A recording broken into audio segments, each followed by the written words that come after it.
Dr. Eric Kelly III and a host of phenomenal speakers from all around the globe for this 7-day virtual event that you don't want to miss. The mission of the Black Business Expo is to raise scholarship money from kids all the way from high school all the way from college. The Black Business Olympics is one of the largest Black business showcases in the world. It is an opportunity for businesses and companies to showcase their businesses globally. We are going to be giving away laptops up to $5,000 away to students. Again, I'm Olivia Appleberry, the founder of 2 Cents Finance and one of the speakers for the expo. I am so excited to see you there. For more info, go to www.blackbusinessexpousa.com or call 919-308-9090 and hope to see you there. I am Black Business. From the moment I wake until the time I sleep. Yes, I am Black Business. I am Black Business. Tell me, are you Black Business? I am Black Business. Do you support Black businesses? Listen, I support Black business because I am Black Business. Black Business Expo, one of the largest business showcases in the history of Black business in the world. The world! Sign up today at www.blackbusinessexpousa.com or call 919-308-9090. I am Black Business. I am Black Business. From the moment I wake until the time I sleep, I am Black Business. I am Black Business. Are you Black Business? I am Black Business. Do you support Black businesses? I support Black business because I am Black Business. Black Business Expo, one of the largest business showcases in the history of Black America in North Carolina. Join Dr. Eric Kelly III and a host of phenomenal speakers from all around the globe for this 7-day virtual event that you don't want to miss.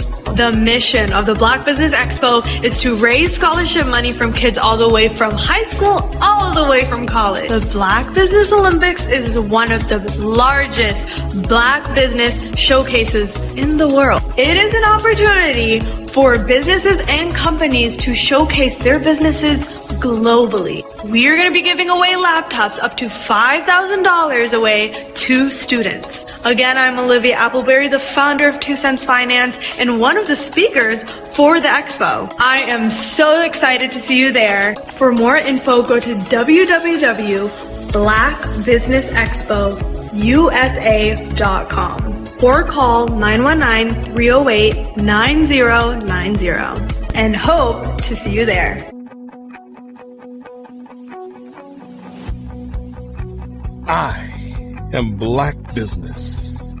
From the moment I wake until the time I sleep. Yes, I am Black Business. I am Black Business. Tell me, are you Black Business? I am Black Business. Do you support Black businesses? Listen, I support Black business because I am Black Business. Black Business Expo, one of the largest business showcases in the history of Black business in the world.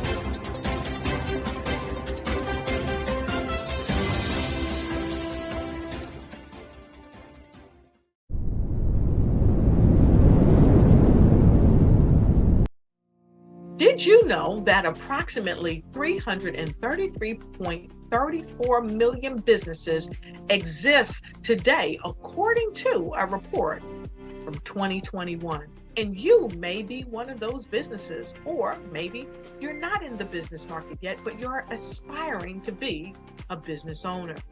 Well, guess what? You're in the right place at the right time. Because let's face it, everything is about timing and opportunity. Hi, my name is Dr. Lotus Richey, and I'm the CEO and founder of the Lotus Richey Coaching and Consulting LLC, along with the Lotus Richey Ignite Show. 15 minutes of success with Dr. Lotus Richey, as well as books to boom your business and bring who you are. And today, I want to bring this amazing message to you about the Black Business Network and the Black Business Olympics. See, the Black Business Network and the Black Business Olympics is designed to help people just like you, that's right, that look like me, to take their business to the next level. Not just in your front yard or your backyard, but globally. The Black Business Network and Black Business Olympics is designed not to just help you survive, but to help you thrive. So join us today as we come together with businesses all around the world to support our students, our children, our young teens, our young entrepreneurs. What we do is we come together to help raise funds for students who are aspiring to be business entrepreneurs, who are aspiring and who are thriving in college. We endow them with a wonderful opportunity to gain scholarship of either a laptop or several thousands of dollars. And we invite you to help be a contributor to this amazing opportunity to help someone that looks just like you. So join us today at our website and let us connect with you and help you ignite and take flight in every area of your life on the Black Business Network and the Black Business Olympics. I'll see you on the other side.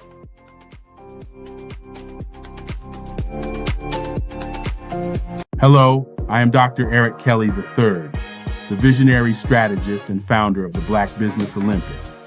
I invite you to showcase your Black-owned businesses on the Black Business Network global stage.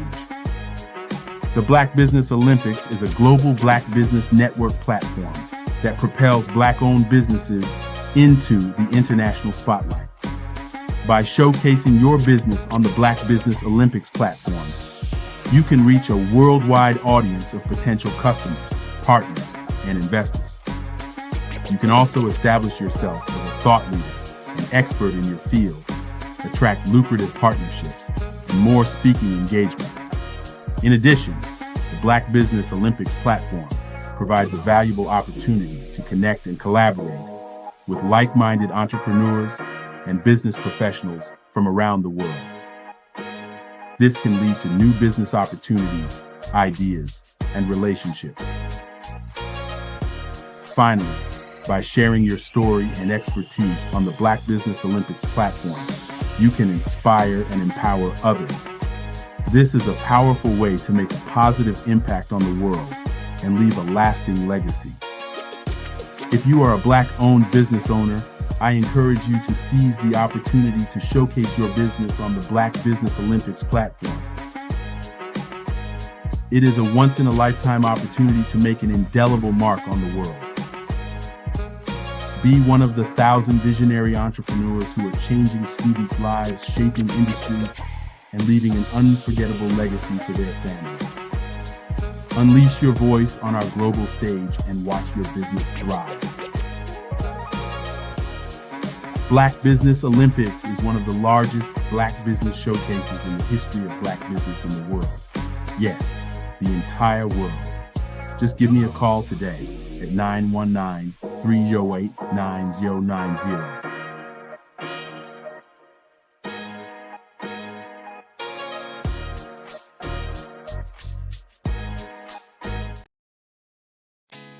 Did you know women represent just 3% of Fortune 500 CEOs and less than 15% of corporate executives at top companies worldwide?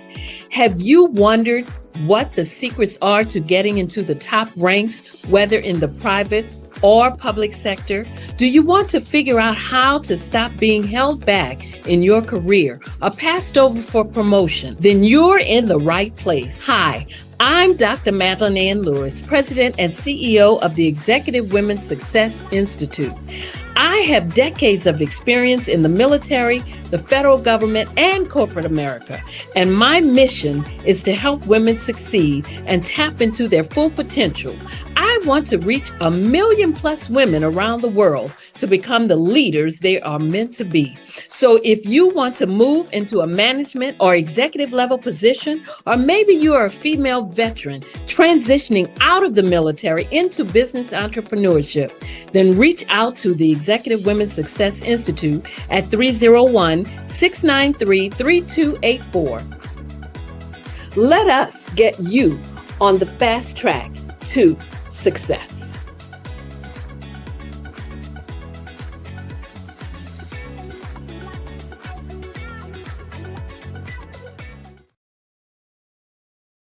Over the past few years, we've seen the growth of existing and new initiatives focused on financial inclusion, building global networks, and reducing the wealth gap in response to the idea there's not enough seats at the table. Whether their outcomes are to increase the representation of Black executives on corporate boards, ensure an inclusive global economy, or to create new U.S. African commercial pathways, the strategies are often carried out by separate programs. The question is, should they be? With the continent of Africa being home to more than half of the world's fastest growing economies, the youngest workforce, over 400 companies generating more than $1 billion annually, 700 generating more than $500 million annually that are poised for growth, and being the destination of nearly $5 billion in venture capital in 2021. Diversifying U.S. and Africa commercial engagement by building bridges between African businesses and their U.S. diaspora should begin being seen as mutually beneficial. From helping to reduce Africa's enormous capital gap to catalyzing two-way trade opportunities, the COVID-19 global pandemic hopefully has taught us that global challenges and opportunities are more interconnected than we thought. During the pandemic, African companies like Unicorn Flutterwave, insurance provider Reliance Health, ride-hailing app Yasir, and 54Gene, the continent's first bank of DNA on people of African descent, proved that when African companies have access to networks, capital, and information, they grow big, grow fast, and create solutions that are valuable to the world. This is why Be Direct was created. We are the first U.S.-based but African-centric board preparedness and board search company designed to connect U.S. Black talent and corporations to African businesses.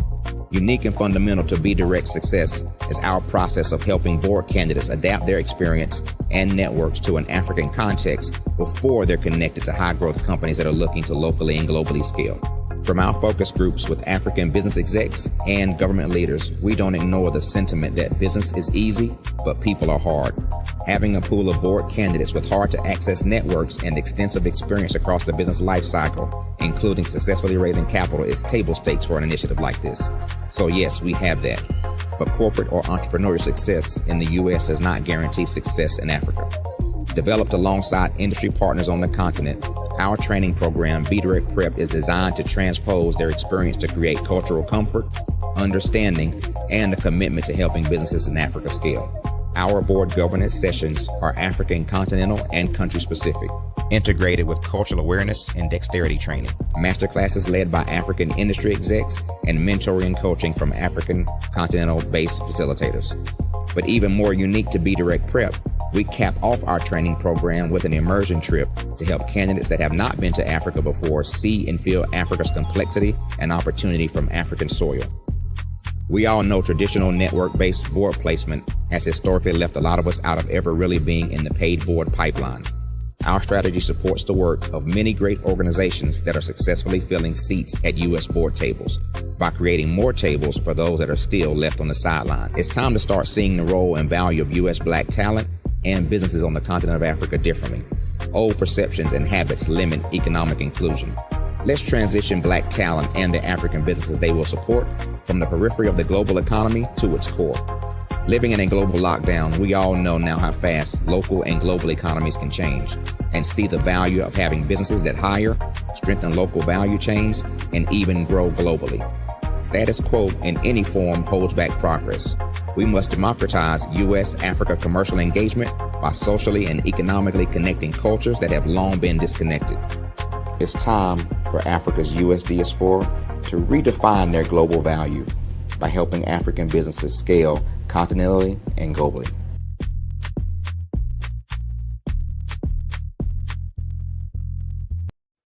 Hey everyone, it's Grant McGaw, CEO of 5-Star BDM and host of the award-winning Follow the Brand podcast and TV series, where I help you to build a 5-star brand that people will follow. My genius is personal brand development through intelligent communication and helping you achieve your business and career goals. I am a requested speaker on digital technology and brand development issues.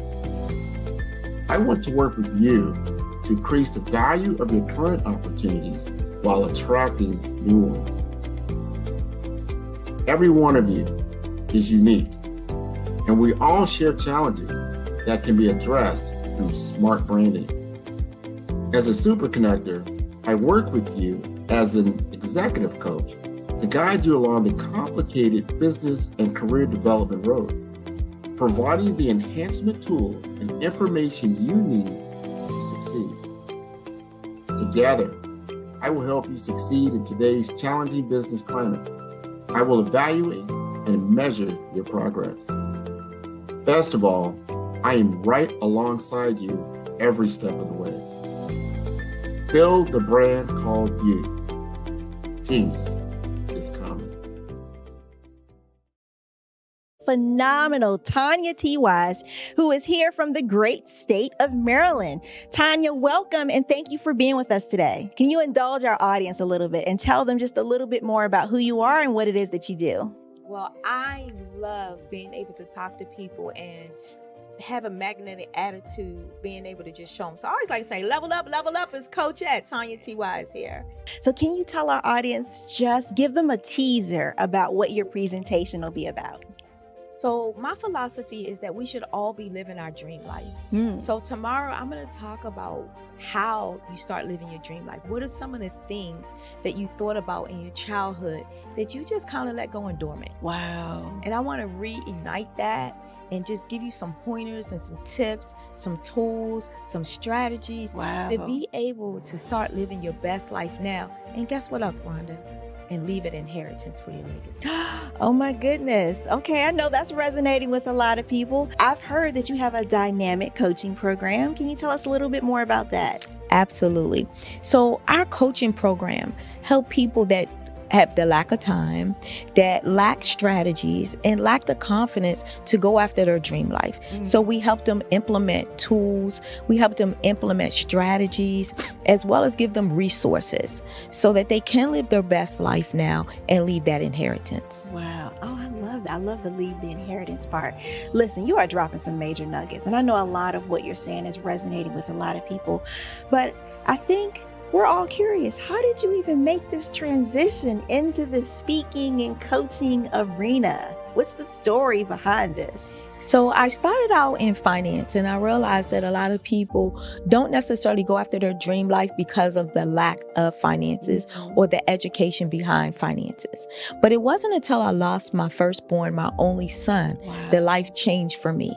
And where I was going after it all, living the corporate life, hit my 6-figure income and living in my dream house with my dream man, driving my dream car.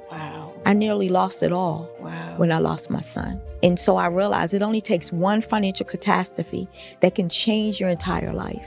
That's what made me start All New Beginnings. Because no matter what's going on in life, there's a new beginning. And because of that, we develop a program called Wise Minded. My little slogan is, don't just dream it, let's live it. If they want to connect with you or work with you, what is the best ways for them to be able to do that? Well, for my social media guru, you can connect with me on every single social media platform as Tanya T. Wise. Art to me is a creative expression of something from nothing. You know, it explodes onto the canvas, or it explodes on in my work. One of the things that I try to do more than anything is I try to just give the lines and the movements and emotions and expressions into what I do. Art really means to me a chance to express how I feel deep down inside.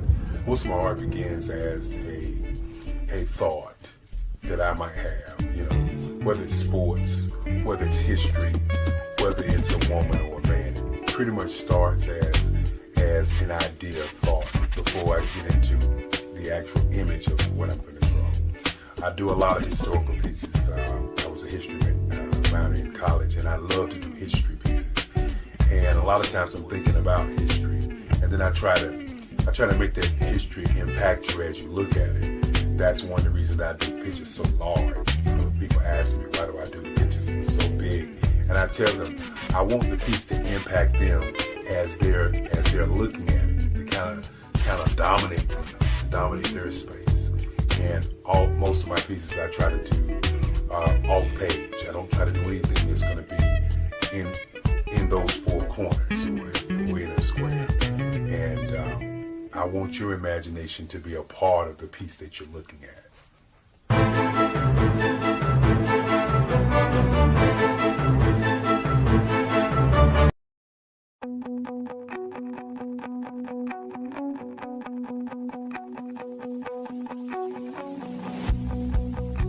I am Black Business.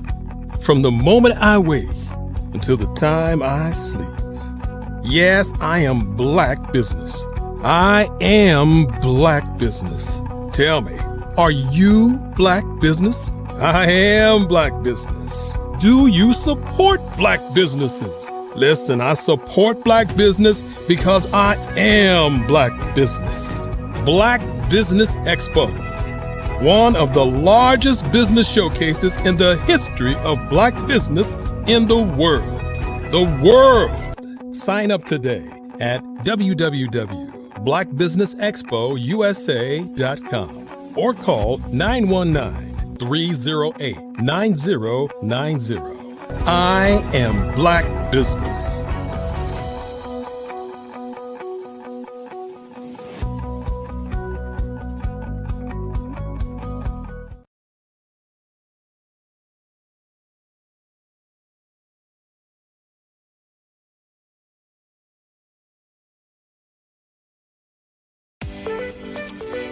You are in the right place at the right time.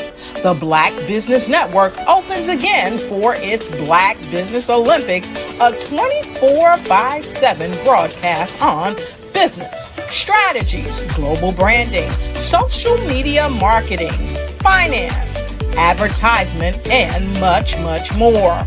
Featuring the top, most powerful entrepreneurs and speakers and thought leaders from all around the world as they gather together for this phenomenal event. Join the Black Business Network streaming live into the metaverse, STEM City USA, Black Multiverse, Pod TV, Roku, Hulu, iHeartRadio, Apple TV, YouTube, TikTok, Instagram, Google Podcasts, Facebook, LinkedIn, IBM TV, Spotify, and Twitch. Tune in today and be a part of this amazing movement. The Black Business Olympics welcomes you. Good morning, good morning, business owners, entrepreneurs, thought leaders, and corporations. Welcome to the Black Business Network. My name is Lee Vaughn. I am your business moderator for this morning on the Black Business Network. The Black Business Network is a 24-hour business network showcasing Black businesses, business owners, entrepreneurs, and thought leaders worldwide. We have speakers from North Carolina, as well as London, Singapore, Africa, Japan, and a multitude of cities throughout the United States. The Black Business Network is a global community sharing its business knowledge to empower, inspire, and educate businesses about business. Today, our keynote speaker is Ms. Melvina Ford. Melvina Ford is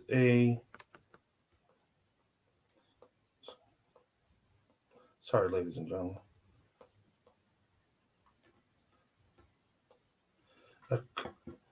Is the owner and founder of Rebirth Holistic Healing, started in 2011. Melvina has a Bachelor's of Science in Criminal Justice, a Master's of Management from the University of Phoenix, as well as a Bachelor's in Metaphysical Science from the University of Metaphysics. She has experience in researching case law and has also taken courses in pre-law and writing case briefs. Melvina is an author and holds certifications in metaphysical holistic life coaching and counseling, a master's in Usia Reiki, cognitive behavior, and art therapy. She is also an international motivational speaker. Today, I present to you Mrs. Melvina Ford. Hello, everyone. It's nice to be here.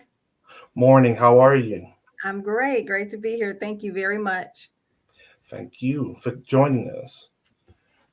How's your day going? It's going well. It's going well. Okay. Would you please tell us about what you do and who you are? I am first of all, I'm Coach Melvina. Nice to meet everyone. Nice to be here again. I am grateful to be here. And again, I am a Reiki coach. I am a counselor. I am a CBT therapist, writer, author, international speaker. And I am here with you today to talk about who am I? Basically, who you are. What it is about identifying ourselves. Who are we aside of our families? Who are we outside of our friends, our siblings, our community? Who are you? How important is that? How many times have we sat down and thought about that question? I mean, have you ever just had one of those days like, what is the purpose? Why am I here? What am I doing here? Have you found yourself sitting down just like, okay, do I like my job? Did I just take the job because I needed to make an income? Did I just do it because, I wanted to not hear the rhetoric in my ear? Why am I doing what I'm doing? So I'm going to be the example for this topic today because I was that one. Why am I here? I was a child, grew up that I had many, many questions. My sisters, I was the youngest sibling of all of them. And they were like at least 10, 15, 20 years older than me. So I was the baby. I was that baby that, oops, wait a minute, what happened? Baby. But so I was the one that had to listen to everything everyone had to say. Everyone had an opinion. And being that young, you're told to respect your elders. You don't really get a voice about, okay, what it is that you want to do. No one asks that question. This is what you need to do. This is what you have to do. This is what you're going to do. How many of us can relate to that? Seriously. I mean, I knew what I liked to do, but it was kind of like, because I was in school, okay, she likes art class and, she likes to write poems or, no one ever thought that those are the things that actually create who we are as a person. Those are the things that actually help us succeed in life. Those are the things that actually help us contribute to the world. So I, for instance, was a kid that loved artwork. I could not wait to go to art class. I could not wait to go to music class because I love to sing. I was always in a choir, growing up in a choir, wherever. I was always singing. So a lot of those things, one of the things that I talked about is when I was a kid is growing up, you had a lot of bullies.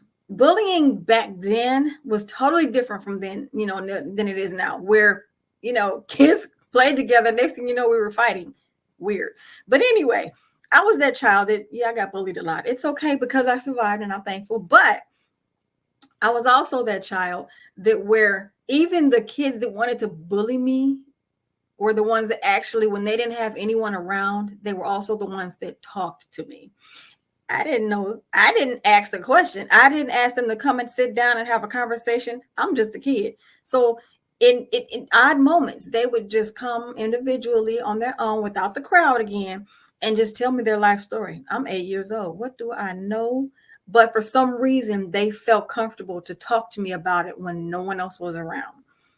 Little did I know that that was going to be a part of who I am. Right now, people talk to me.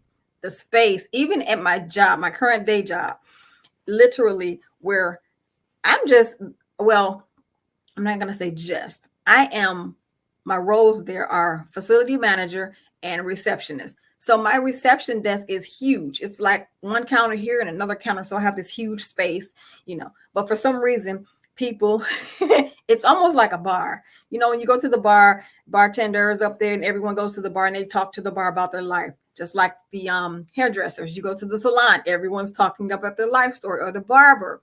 Same thing with me and my front desk. Everyone's telling the story about their life. They always came to me. So why am I talking about this?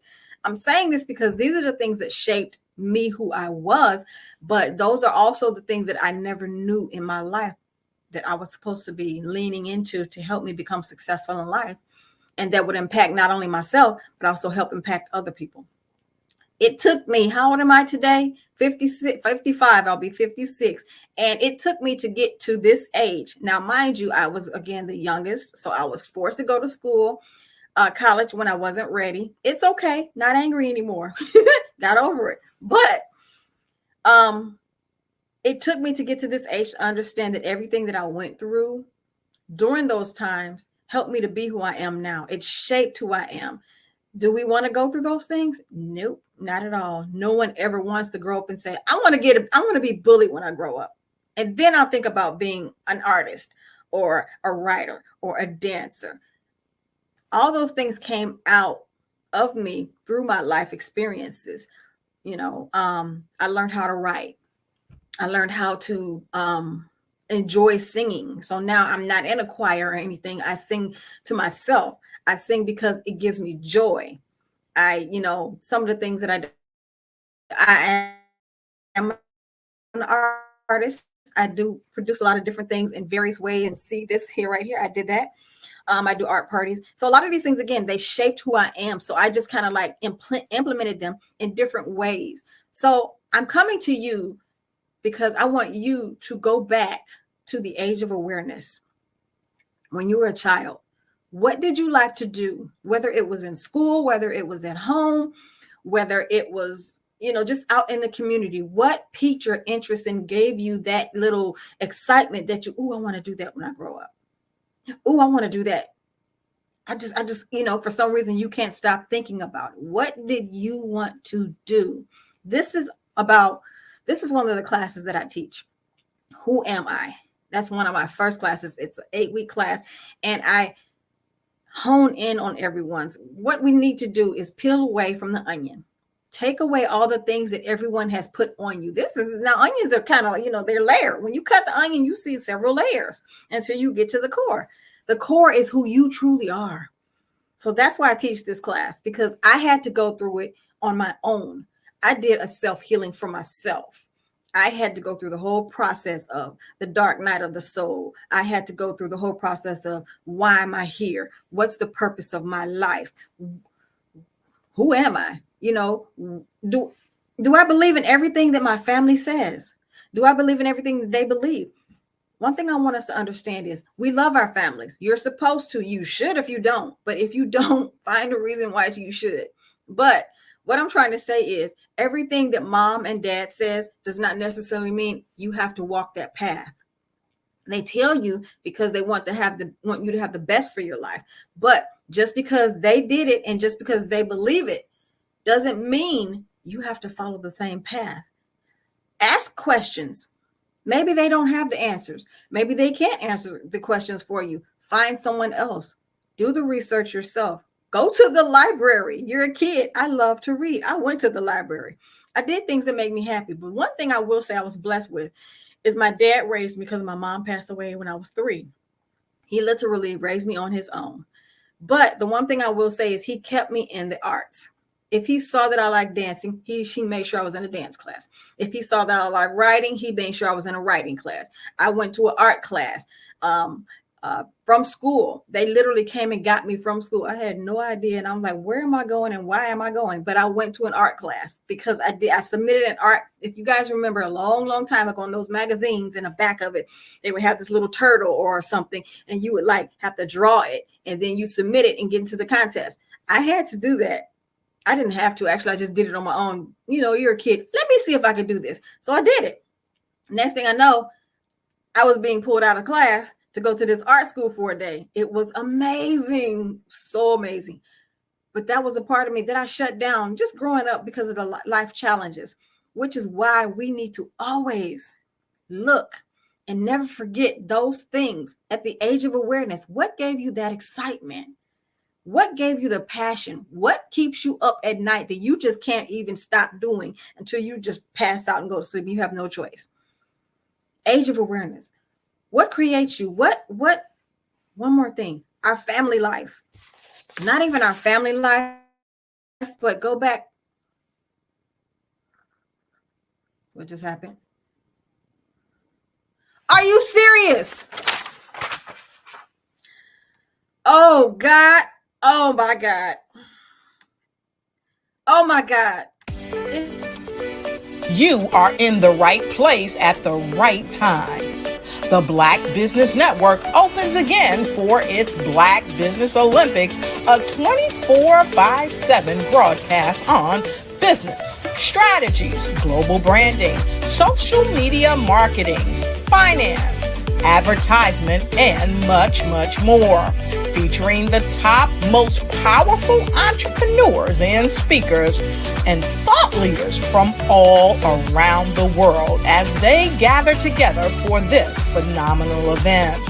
Join the Black Business Network streaming live into the metaverse, STEM City, USA, Black Multiverse, Pod TV, Roku, Hulu, iHeartRadio, Apple TV, YouTube, TikTok, Instagram, Google Podcasts, Facebook, LinkedIn, IBM TV, Spotify, and Twitch.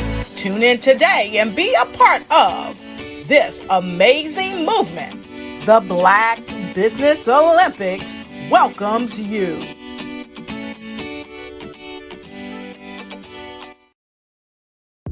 The Black Business Network and Black Business Olympics are essential platforms for Black business owners globally.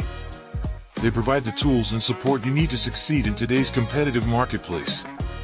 Join us today as we collaborate together with businesses from around the world to support our children, students, and young future entrepreneurs, Black businesses and corporations.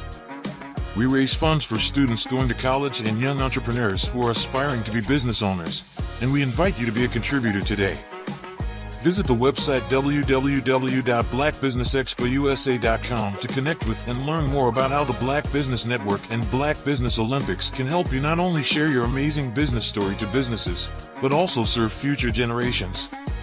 Hello, my name is David Jones, CEO and co-founder of the Hello LLC, where we help businesses build a culture, brand an experience, and leverage technology to pivot into Web3. Join the Black Business Network streaming live into Roku, Metaverse, STEM City, Black Multiverse Enterprises, Hulu, YouTube, iHeartRadio, Apple, Facebook, LinkedIn, Spotify, Twitch, and Google Podcasts. Tune in, turn on, and let's thrive.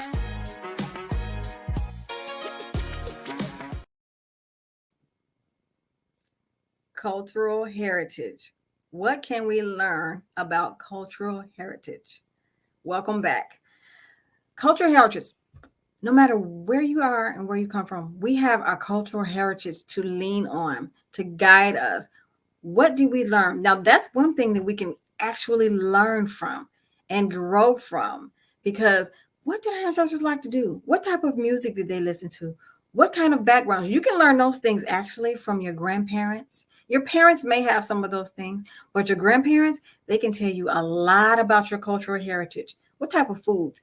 I was one of those children that I was, again, the youngest of the crew for a while. And I remember being 5 years old, being in the kitchen with my grandmother. Now, if any of you understand, back in the day, Grandmothers stayed in the kitchen. My grandmother, she stayed in that kitchen cooking. I learned at 5 years old, literally how to pick greens, how to snap peas, how to peel potatoes, how to do it all. I knew how to hang clothes out on the line outside. I knew how to do those at 5 years. 5 years old. Who does that at 5 years old? Unfortunately, our generation does. But those are the things, again, that shaped me. So then the questions start coming again. Who am I? Where did I come from?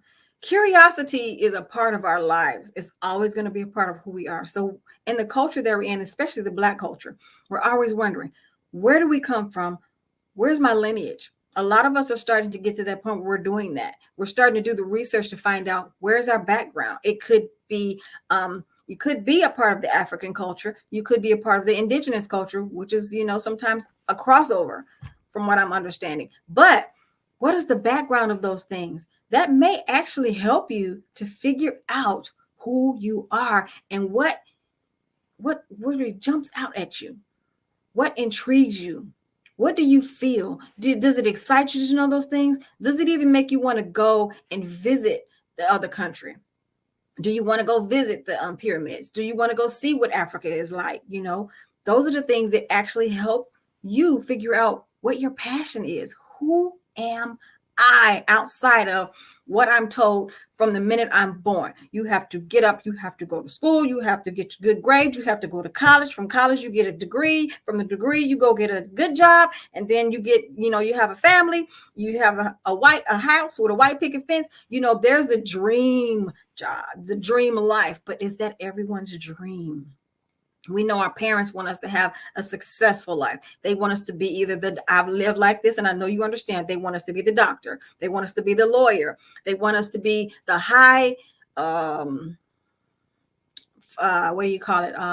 ranking official and whatever. There are certain things they didn't like. They didn't like the word military, but I did join, and my dad did not, who was not happy, but I did. There are going to be times in your life where you're going to do things that your parents are not going to be happy with. But I am a firm believer that anything that you do in life is also going to take you to the next step that you're supposed to be. Everything. There's one person that told me a long time ago, because I could not understand as to why I would be put in one position to start the position. Someone else would be put in that position and move me out. And then I would be put in another position. And I was taking out that one someone else. And I'm like, I asked the question one day and I said, why do you keep putting me in these positions? And as soon as I get it off and running, you pull me out and put me in another position and I'm lost. So where do I belong? There's that question again. Who am I? Why am I doing this? And the one thing this person told me was every position that you're put into and everything that you do is to help you become the person that you're ultimately going to become. So for me, that took learning, understanding everything that I went through as a child, as a preteen, as a teenager, as a young adult. And I had to glean from all those things. Even the painful things, they made me stronger. They made me find my voice. They helped me understand, no, because you like that doesn't mean I have to like it. And it's okay, because we're all individuals and we all have separate things that we're supposed to do. What you're doing, I'm not supposed to do. And what I'm doing, you're not supposed to do. We all have a task while we're here on this earth, and it's a part of who we already are. We just have to stop and listen and pay attention and understand that it's okay to own your no. It's okay to say no. It's okay to speak up for who you are. That's who you are. Are you listening? Who you are. Your no's are the thing that guide you to who you truly are, because I don't like that, but then what do I do like? Every no you hit, you're going to find a yes. So delve into those cultural heritages. Delve into why your parents like the things they like. Ask the questions that are the hard questions, the big ask questions. Get it? Big ask, A-S-K. Ask those questions. If their parents can't answer, ask your grandparents. If your grandparents can't answer, ask your aunties and uncles. If they can't find somewhere you can get the information that you want to find out who you are. But never let your passions go, because that is who you are. That is your DNA. That is your GPS. Your intuition is going to guide you every time. Lastly, I want to say writing, journaling, writing all your feelings and understanding who you are. I don't like that. Getting all the emotions out so you can think clearly and understanding why you feel the way you feel, it's going to clear a lot of room out for you so you can make some sense of everything. Another thing is a vision board.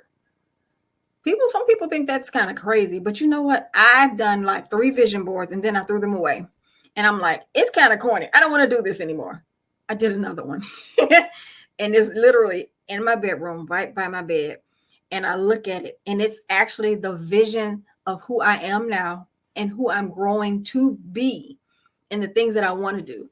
And I believe in somewhere in our life, we stopped imagining because we were always told that it wasn't real.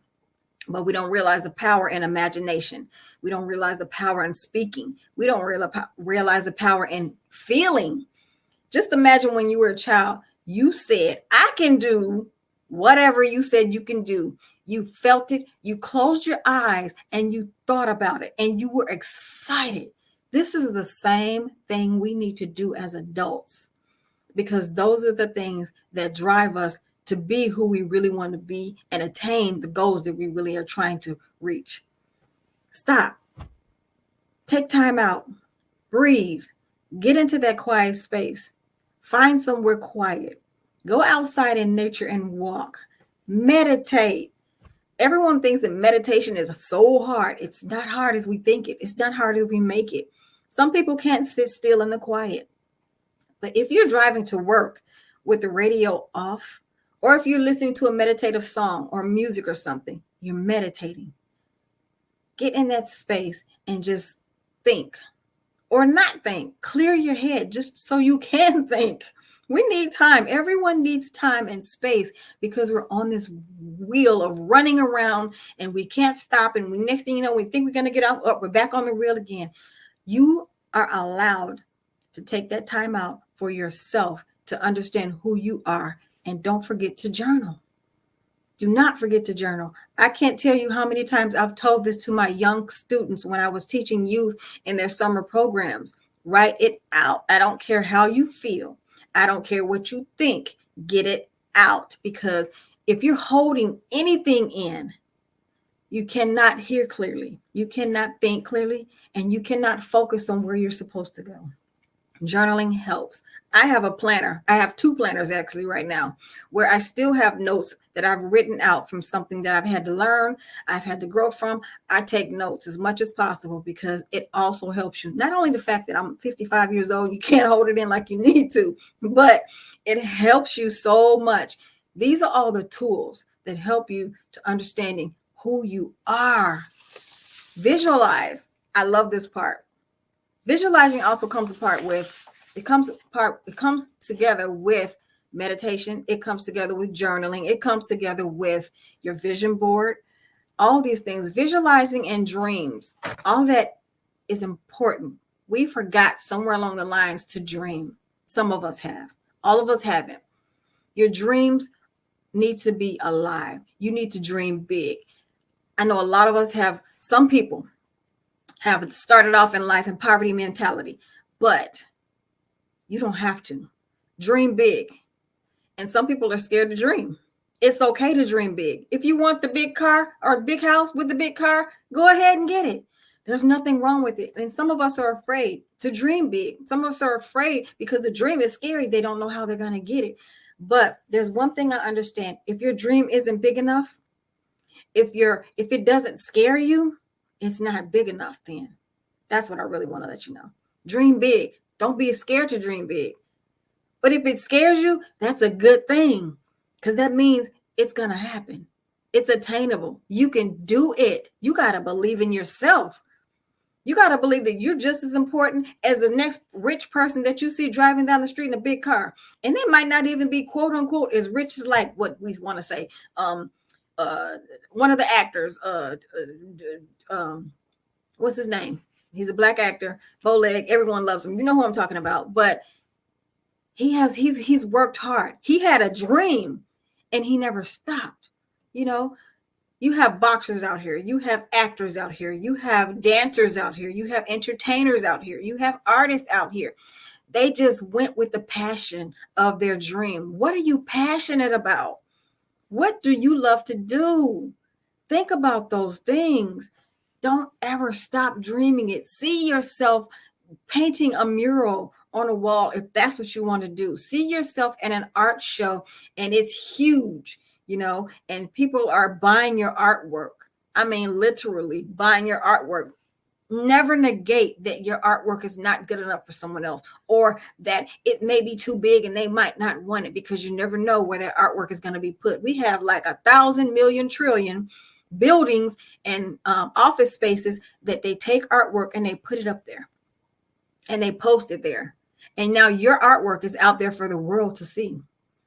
If you love to cook, do something. Start with that. I love to cook now. My grandmother like I said, she stayed in the kitchen, and we fought. We didn't have a choice at the time, but if we had to be in the house, we had to cook. We had to get it together.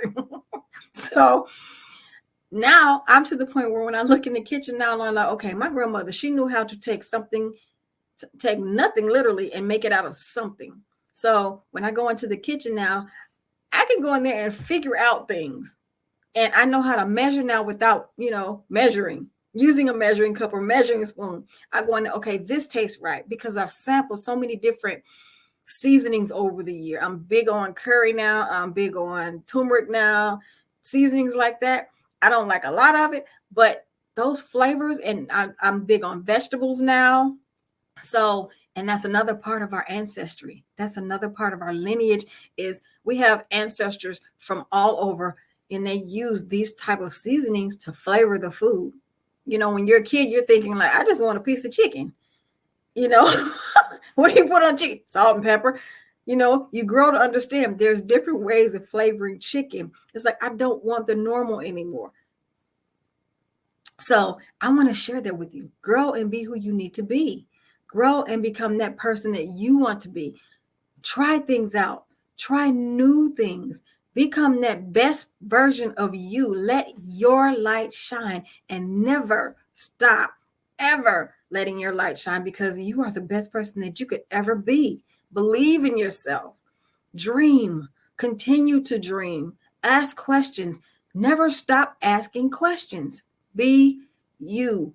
Love you. Because I guarantee you that no one is going to ever love you the way that you love yourself. I enjoy being who I am. I enjoy speaking my mind now. I enjoy learning new things now. At a time that, we get to a certain point in our life, we're like, I'm too old to learn this. I'm set in my ways. I want to correct everyone on that one. That's just a mindset.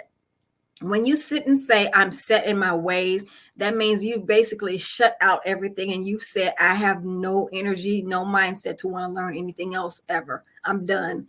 And I feel like as long as you're breathing on this earth, you always have time to learn something.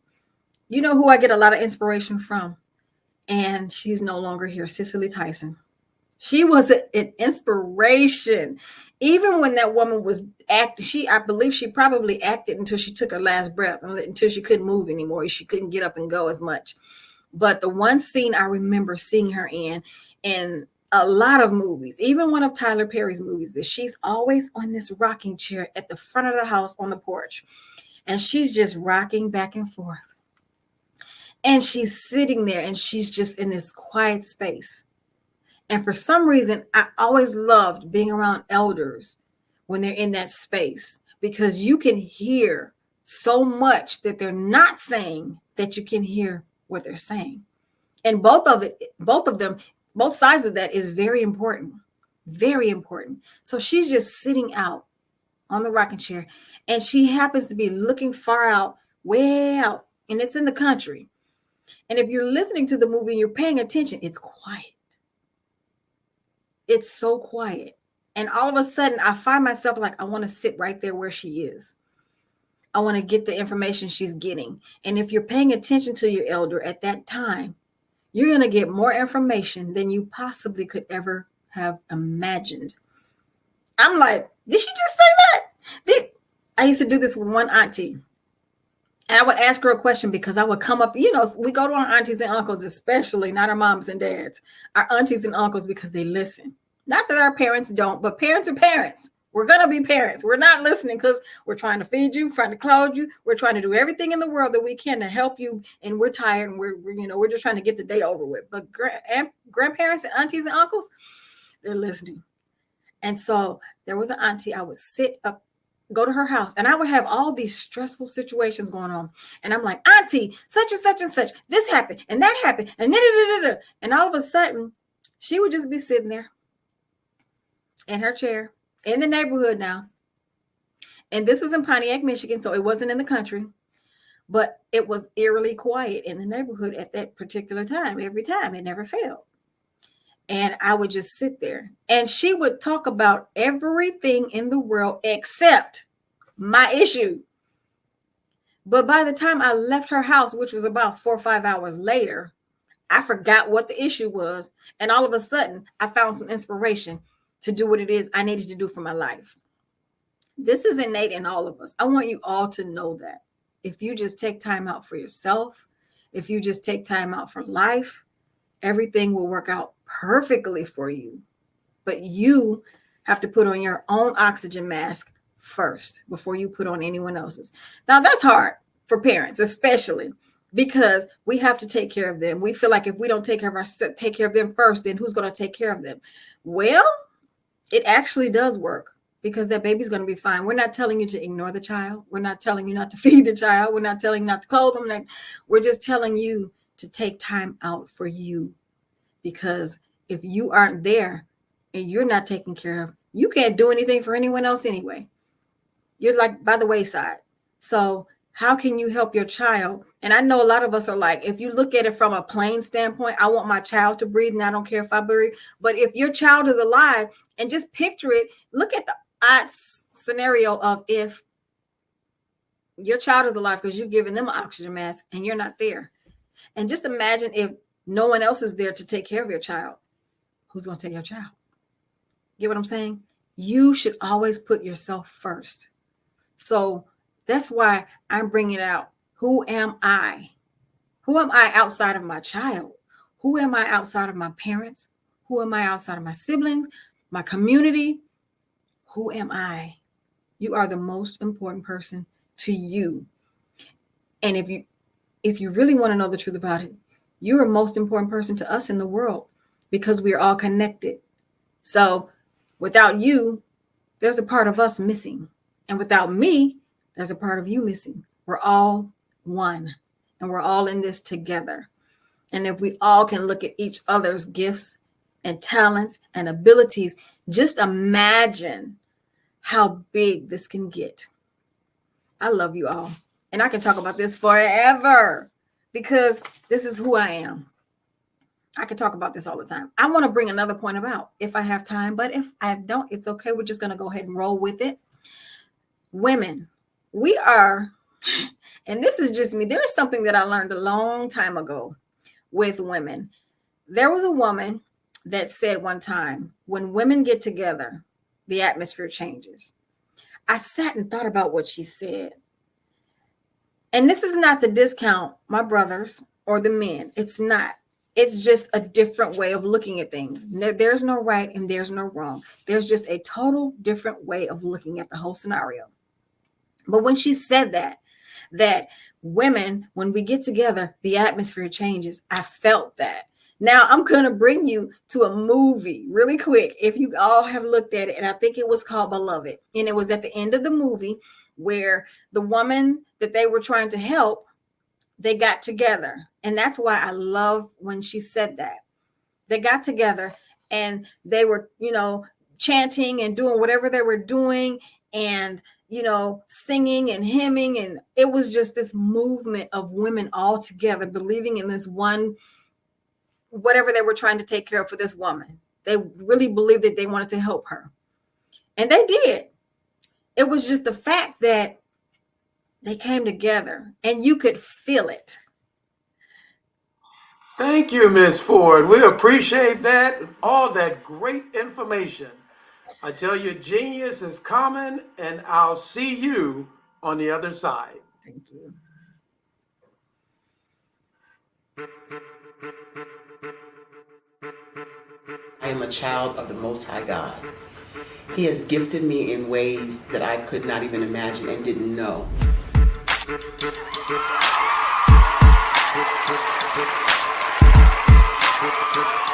There was a time when I didn't know who I was. I listened to other people tell me who I should be, what I should do. I listened to people telling me that I should be a boutique owner, that I should be a construction manager, that I should be a laborer. Have you ever felt like you should do something else, be something else, go somewhere else, be wherever you wanted to be, and you felt like you were in a box? Anybody in the room?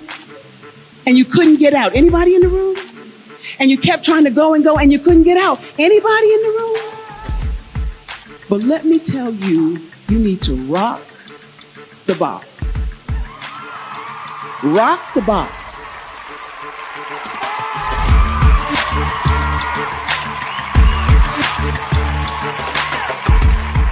I am engaging, inspiring, and empowering.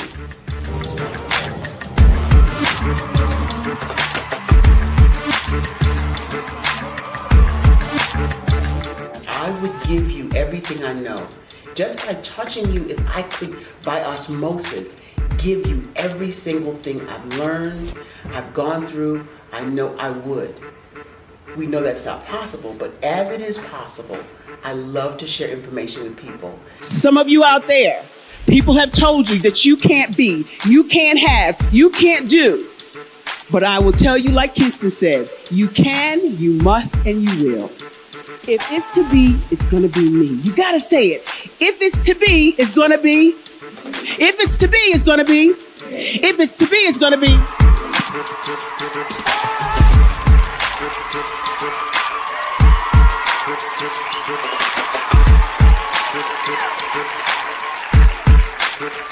Barbara is because she believed what her mama said about her and not what other people told her. Every day you wake up, when you're in a situation, it's your choice whether it's an advantage or the disadvantage. She gained her confidence and her life, and now she is a testimony. If I can help you elevate yourself, then I feel like I'm elevating my own self as well. What you know and I know together can change the world.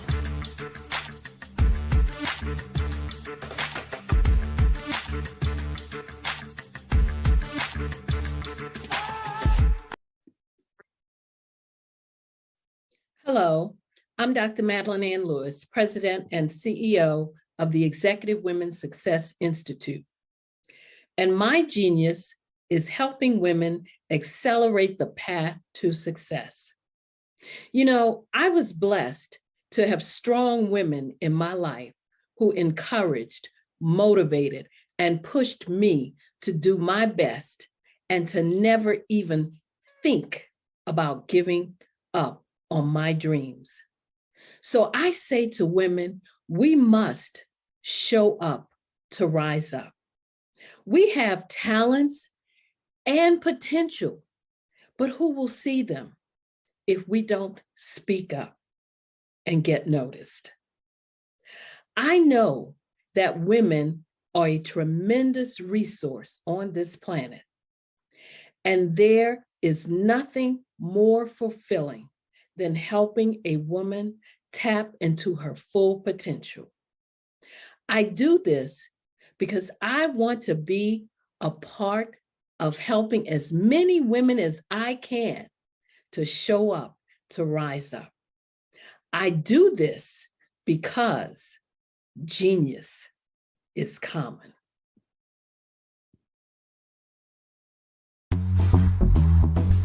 Attention all entrepreneurs and companies. Are you looking for reliable and efficient virtual assistants and back office support to help you manage your business tasks? Look no further than Superwoman Business Services.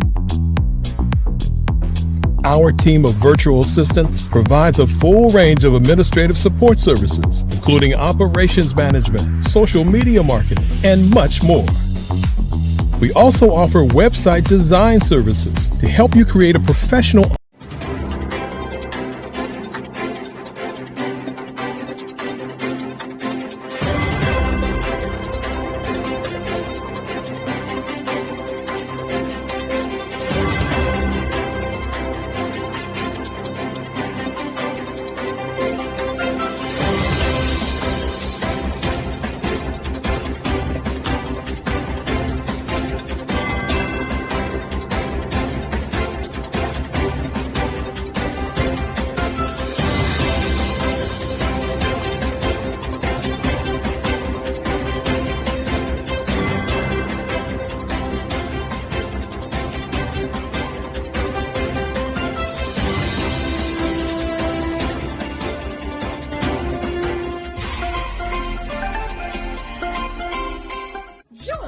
Dr. Eric Kelly III and the host of phenomenal speakers from all around the globe for this 7-day virtual event that you don't want to miss. The mission of the Black Business Expo is to raise scholarship money from kids all the way from high school, all the way from college. The Black Business Olympics is one of the largest Black business showcases in the world. It is an opportunity for businesses and companies to showcase their businesses globally. We are going to be giving away laptops up to $5,000 away to students. Again, I'm Olivia Appleberry, the founder of 2 Cents Finance and one of the speakers for the expo. I am so excited to see you there. For more info, go to www.blackbusinessexpousa.com or call 919-308-9090 and hope to see you there. I am Black Business. From the moment I wake until the I am Black Business. From the moment I wake until the time I sleep. Yes, I am Black Business. I am Black Business. Tell me, are you Black Business? I am Black Business. Do you support Black businesses? Listen, I support Black business because I am Black Business. Black Business Expo, one of the largest business showcases in the history of Black business in the world. The world. Sign up today at www.blackbusinessexpousa.com or call 919-308-9090. I am Black Business.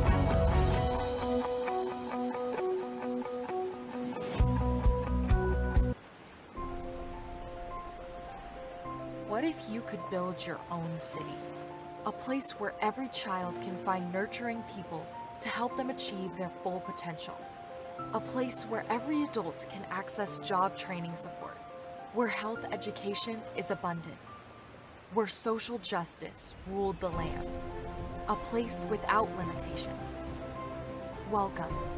You have arrived at STEM City USA.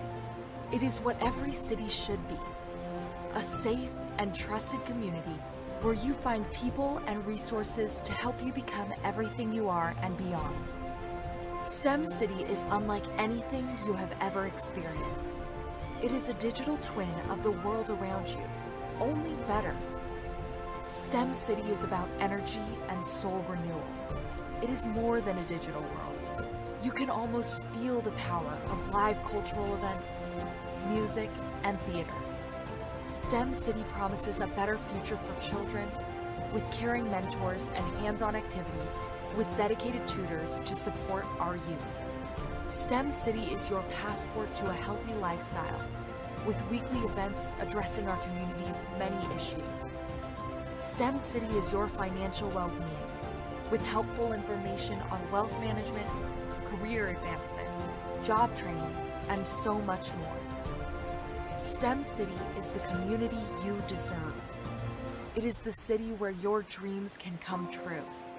STEM City USA, a place in the sky that is accessible to all who reach for the stars.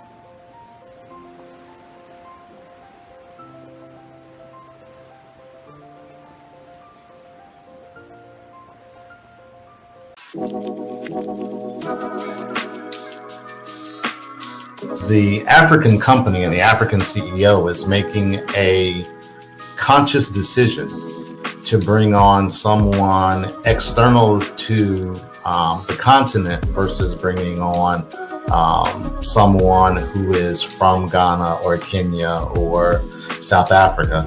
And so the skill sets of the people that we take through our executive leadership training program and ultimately on the placement, obviously have to be extremely high caliber. So what we look for are corporate executives at the vice president to C-suite level, as well as Black entrepreneurs. when we look at the Black corporate executives, we're looking for some very specific skill sets, whether that be around supply chain, sales and marketing, engineering, product development. We want our folks to be able to add immediate value to the corporate board, right? And the other thing is, even if they don't necessarily have specific industry experience, they're bringing a diversity of thought. Sometimes you got to hear the news from the Black perspective, and more specifically, Black publishers. And that's exactly why you have to download the HeyTie app, the largest mobile app delivering breaking news, videos, and podcasts from 200 of your favorite Black publishers. Yes, 200 Black publishers delivering news as it happens, literally all in one app. Go to HAYTI.com or download the app in the Google Play Store or Apple App Store. It's completely free, along with information that you can trust, so go check them out. Social media is evolving. It's more vibrant, more colorful, more energetic, and so are you. It's not just photos anymore. It's video, it's audio, it's subscriptions. And now there's Fanbase, a new monetized social network. Fanbase delivers the complete native app experience with full content monetization for every user. No algorithms that shadow ban your engagement or growth, and no ads. Follow anyone for free and subscribe directly to your favorite creators for $4.99 a month. Plus, show some love by tipping on any post. Also, make a Fanbase page and monetize your content the same way. Finally, connect with your followers by posting the amazing content you already create. And now, get paid for it. It's time to energize and monetize, because everyone's a fan of something and everyone has a fan base.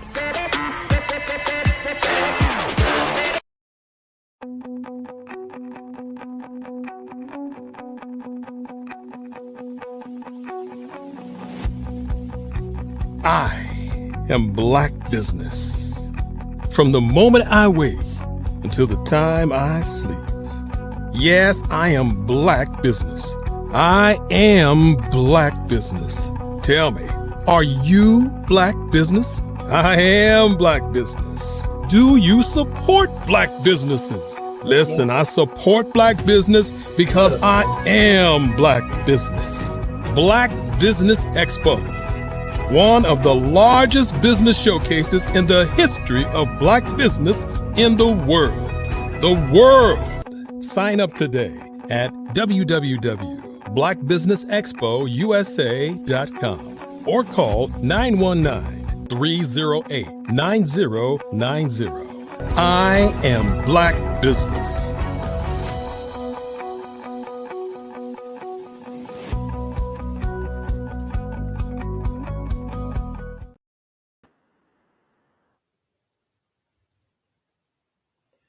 Good morning, business owners, entrepreneurs, thought leaders, and corporations. Welcome to Black Business Network. My name is Levon. I am your business moderator for this morning on the Black Business Network. The Black Business Network is a 24-hour business network showcasing Black businesses, business owners, entrepreneurs, and thought leaders worldwide. We have speakers from North Carolina, London, Singapore, Africa, Japan, and various cities all over the United States. The Black Business Network is a global community sharing its business knowledge to empower, inspire, and educate businesses about business. Our speaker today is Virgil Thornton. Mr. Virgil G. Thornton Sr. is a native of Virginia. He has been happily married for 34 years to Dr. Michelle Boone Thornton, a college professor. Virgil is a proud father of twin daughters and one son. He is a certified foster and respiratory care parent, a member of Hampton Roads Committee of 200 plus men, mentoring and education, and a certified member of the John C. Maxwell Leadership Speaking and Coaching Group. As general manager of Lexus, Infiniti, and Dodge dealerships in Alabama and Virginia, in conjunction with owning several small businesses in the food service and recording industry, he has led several teams and hundreds of individuals meet or exceed their business and personal goals. He currently serves as president of CMV Communicators LLC, which provides public speaking, leadership training, and personal development service. Mr. Virgil, let's talk about leadership. Yes. Good morning, Lee. How are you? Oh, thank you. Tell us a little bit about yourself and why you have a passion for leadership to the point you decided to start a business in that space. Why, thank you. I appreciate that question. Actually, my leadership journey started as a child. Basically leading my siblings, being one of the older siblings. That was some responsibilities given to me by my mother, and raised in a single-parented home where I had to help out with some of the chores. So it started very early. Also, my passion for leadership kind of grew actually at age 12, because at age 12, I started my first business. And it was a really interesting business. We actually converted my mother's garage into a haunted house. So during the fall, we would sell tickets to go into a haunted house, and I would basically employ kids from the neighborhood to be the different characters.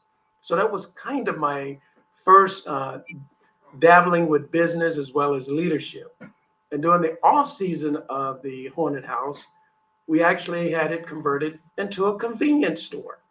And there were 9 of us, and we would put our allowance money together and buy items and sell it right out of the garage to the other kids in the neighborhood, which was very, very interesting. What's that? Was that when penny candy was still a penny?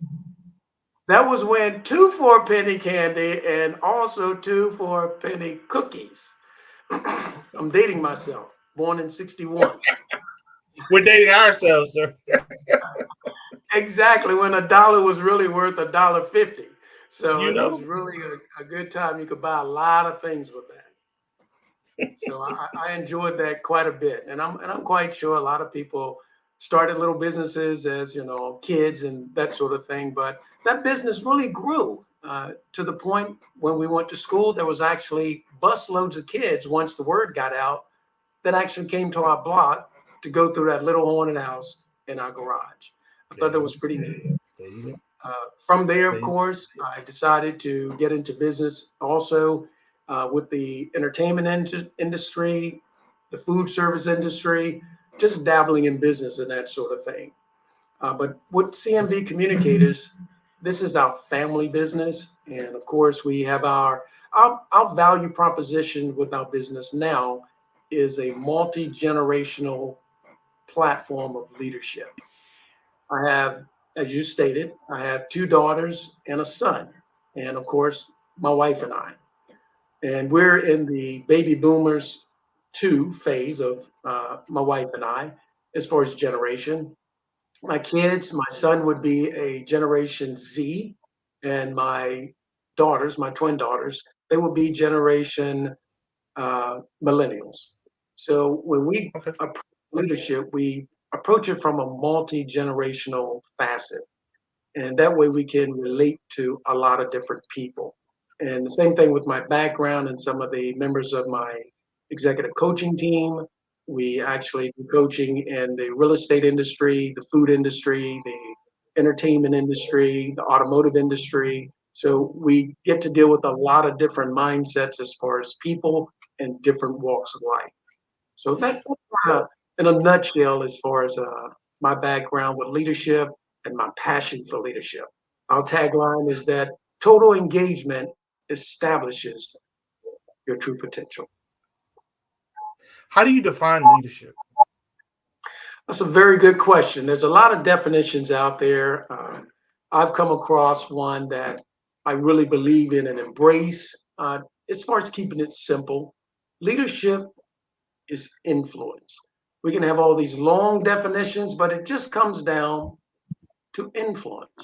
As a child, when you were in school or in high school or in college, someone influenced someone else. We always found that person in the classroom that kind of influence the other kids.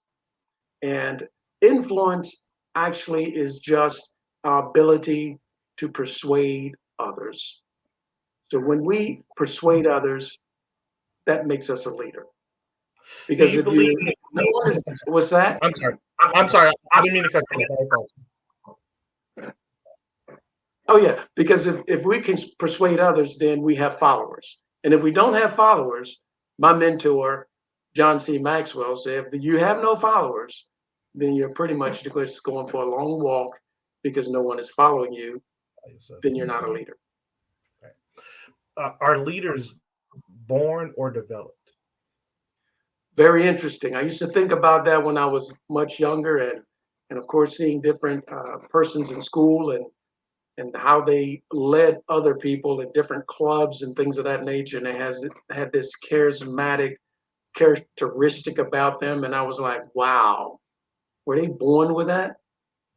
But I've come to find that leaders are born because they're people. But of course, it's a skill. Just like writing, just like reading, it's a skill as far as how to lead people and have influence. And that's a very, very important attribute as far as being a leader and having influence. Because when we don't use that influence correctly, then we lead people down a path that isn't good. But when we do lead people in a positive manner, then of course we can see great things happening. Yeah. Now, do you think one can be a leader? And do you think that just because you have a title of a leader that you're actually a leader? Little curveball. Yes, Lee, that's very interesting because a lot of times people do get a title of a leader, so to speak. That's where we look at basically the 5 stages of leadership. And a lot of times I think what you're speaking about is put into a position of leadership where people have to follow you, which we consider the first stage of leadership, positional.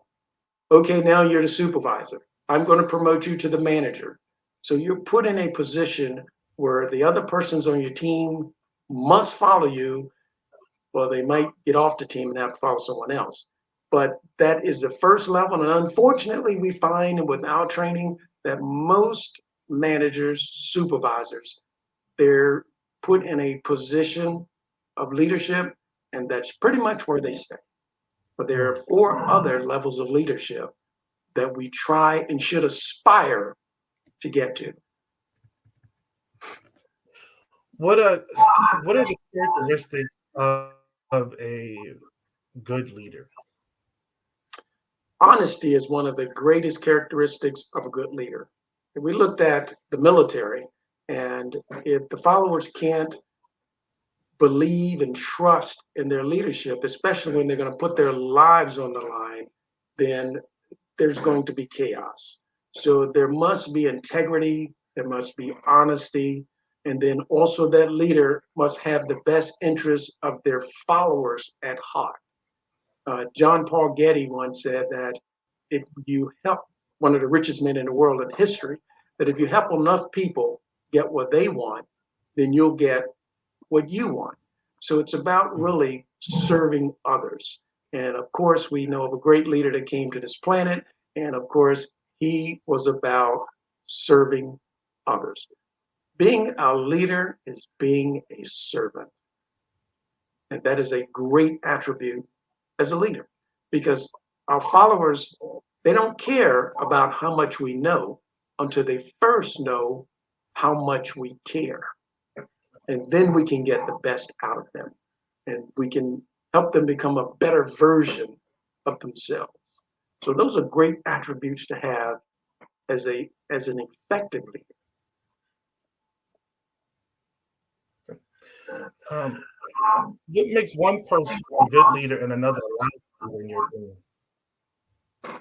When looking at those attributes again, as far as what makes one a good leader versus one a lousy leader or not a good leader, I've actually had an opportunity to pedal in both of those canoes.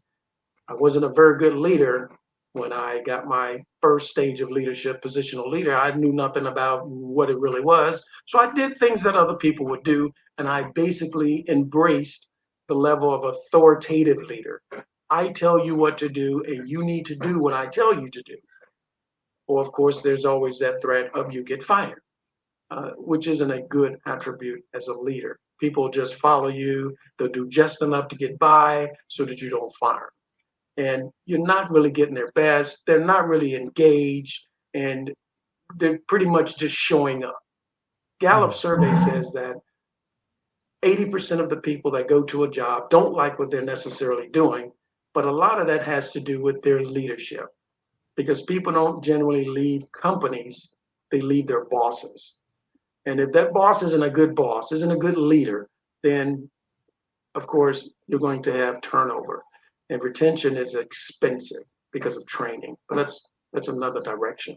But as far as what makes a good leader, some of the attributes we spoke about, and of course that's going and shouldering the responsibility.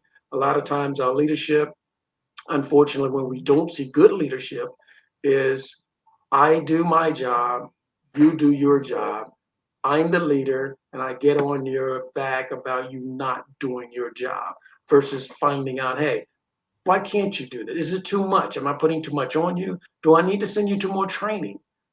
Is it an attitude or is it an aptitude? Which one is it that we need to work with you on so we can get you to the next level? Because again, if I can help you get to where you need to go, then me as a leader, I'll get to where I need to go. Who would you consider to be a good leader, and who would you consider to be a lousy leader, and why? The lousy leader, again, is that person that is basically thinking of himself or herself and just the things that he or she needs to get done. So then we're not thinking of our team. And as a leader, we must always think of our team, because they're the ones following us. They're the ones that really make us a leader. And understanding that we're put in a position to help bring the team along. So we get into that first level of leadership of positional. The lousy leader takes that and it's just, I'm the leader and you follow me and you need to follow me. And it's all about the leader and what he or she wants to get done, not about what the team needs to get done. And kind of to look at that a little differently, pirates choose their leader. And it's very interesting because in most democratic societies, they choose their leader as well by voting. So in choosing the leader, if the leader doesn't do what needs to be done to move forward as far as the mission of the group, then in piracy, they take a long walk on a short plank, that leader, and they'll choose another one. And in some societies, we just vote out of one leader to bring in another. So the leader has to really grow toward that second level.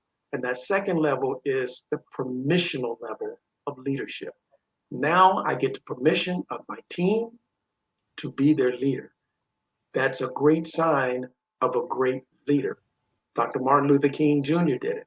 And fantastic leader, to the point that not only am I going to lead you, I'm going to lead you by example. Great leaders know the way, they've gone the way, and they show the way. So not only am I telling and engaging you into what needs to be done, but I'm doing it also, which is a great way to lead by example.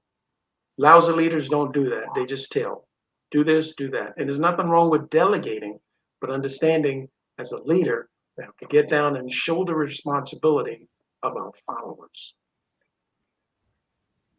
Okay.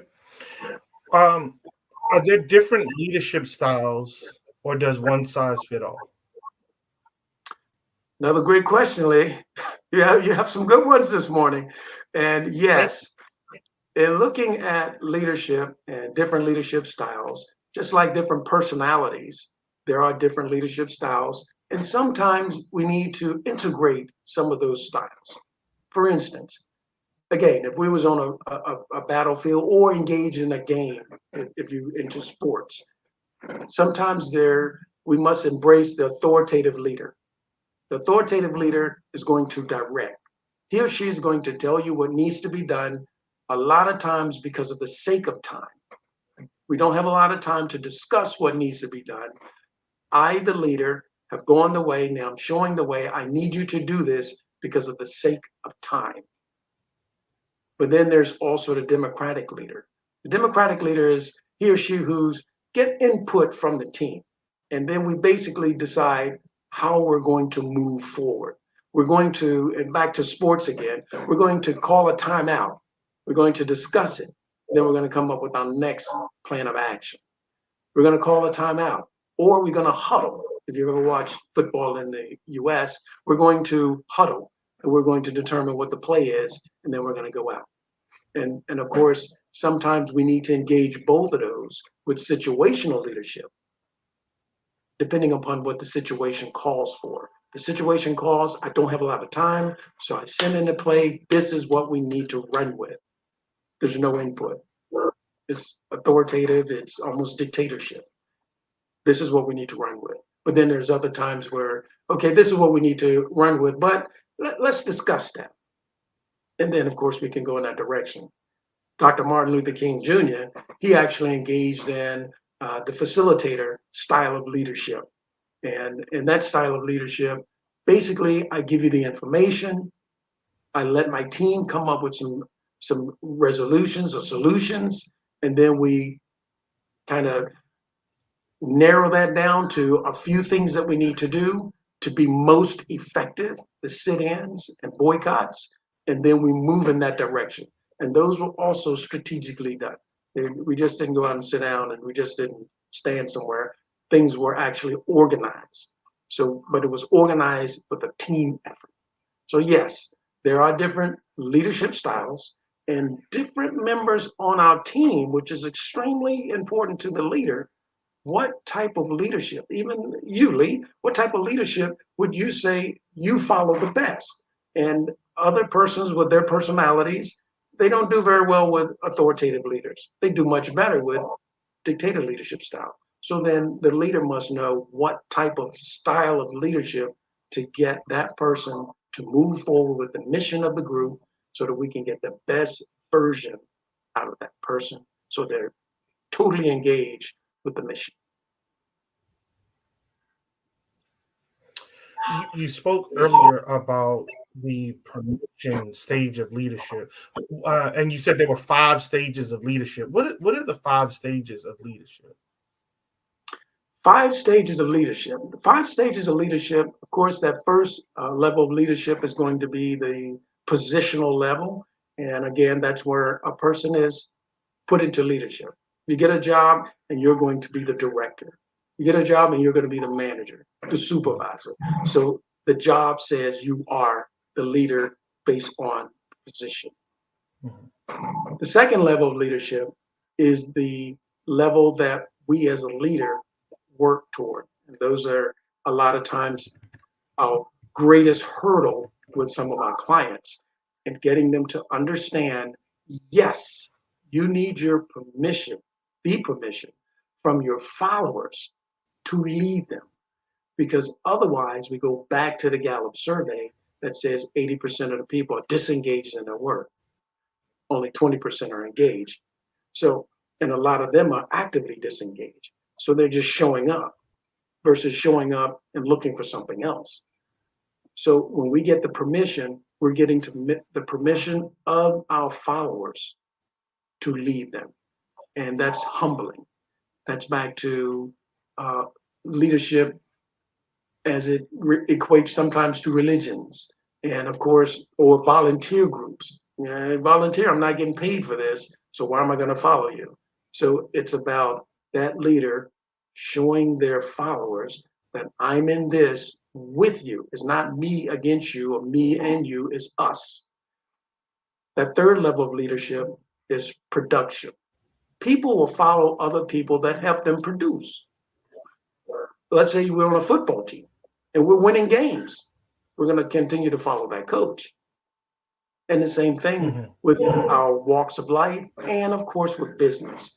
When our followers are producing more, I have a sales team, and they're making more sales. They're making more money. They're going to follow.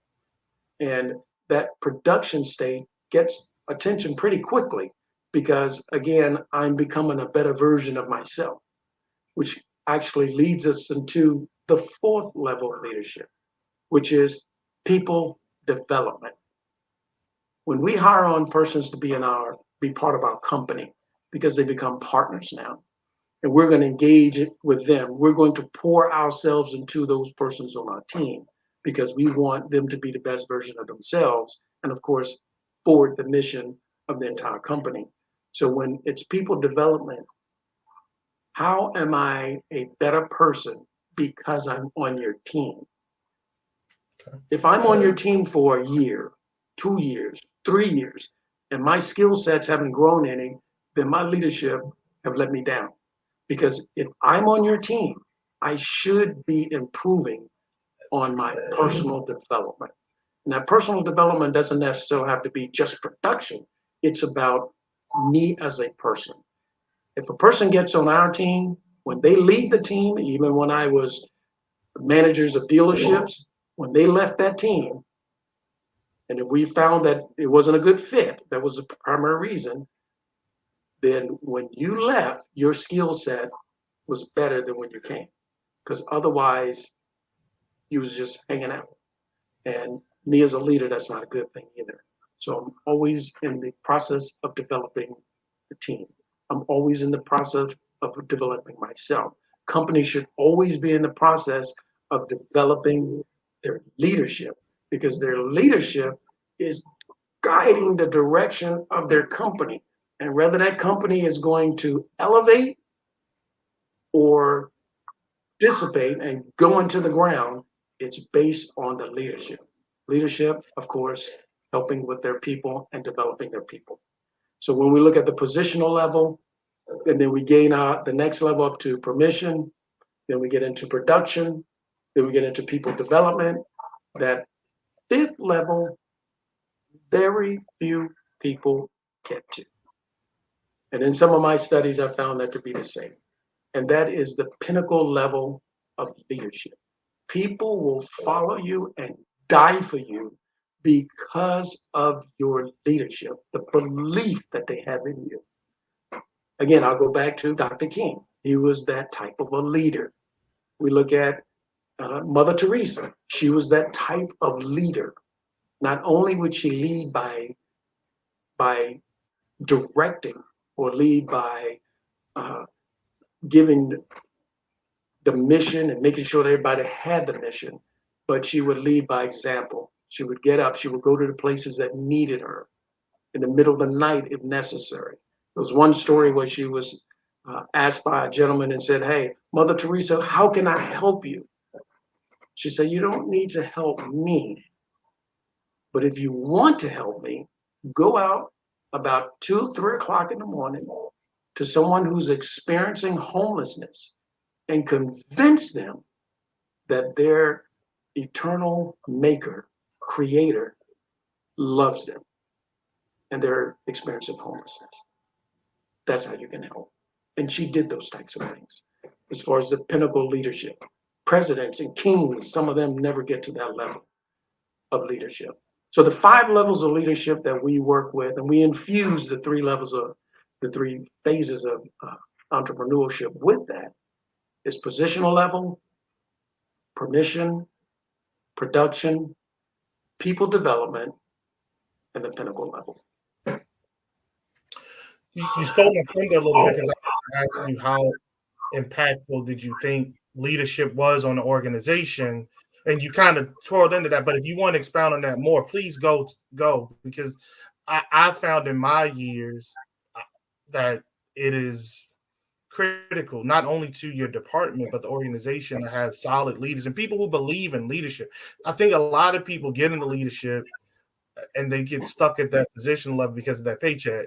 They don't look beyond that and understand that it's a responsibility that you're giving to those folks whom you are leading to help develop them, be it they see that or not. So I'm sorry, not to take away from what you may say, but do you think that leadership is that impactful in an organization?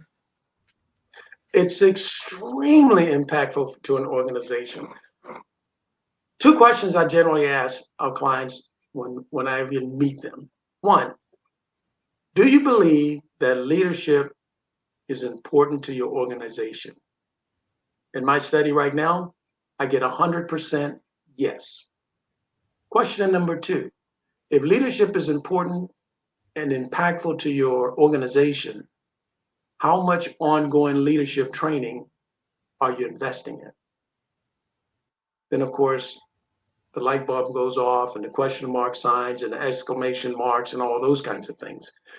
Because when we think about the impact that our leadership has on our company, it's crucial.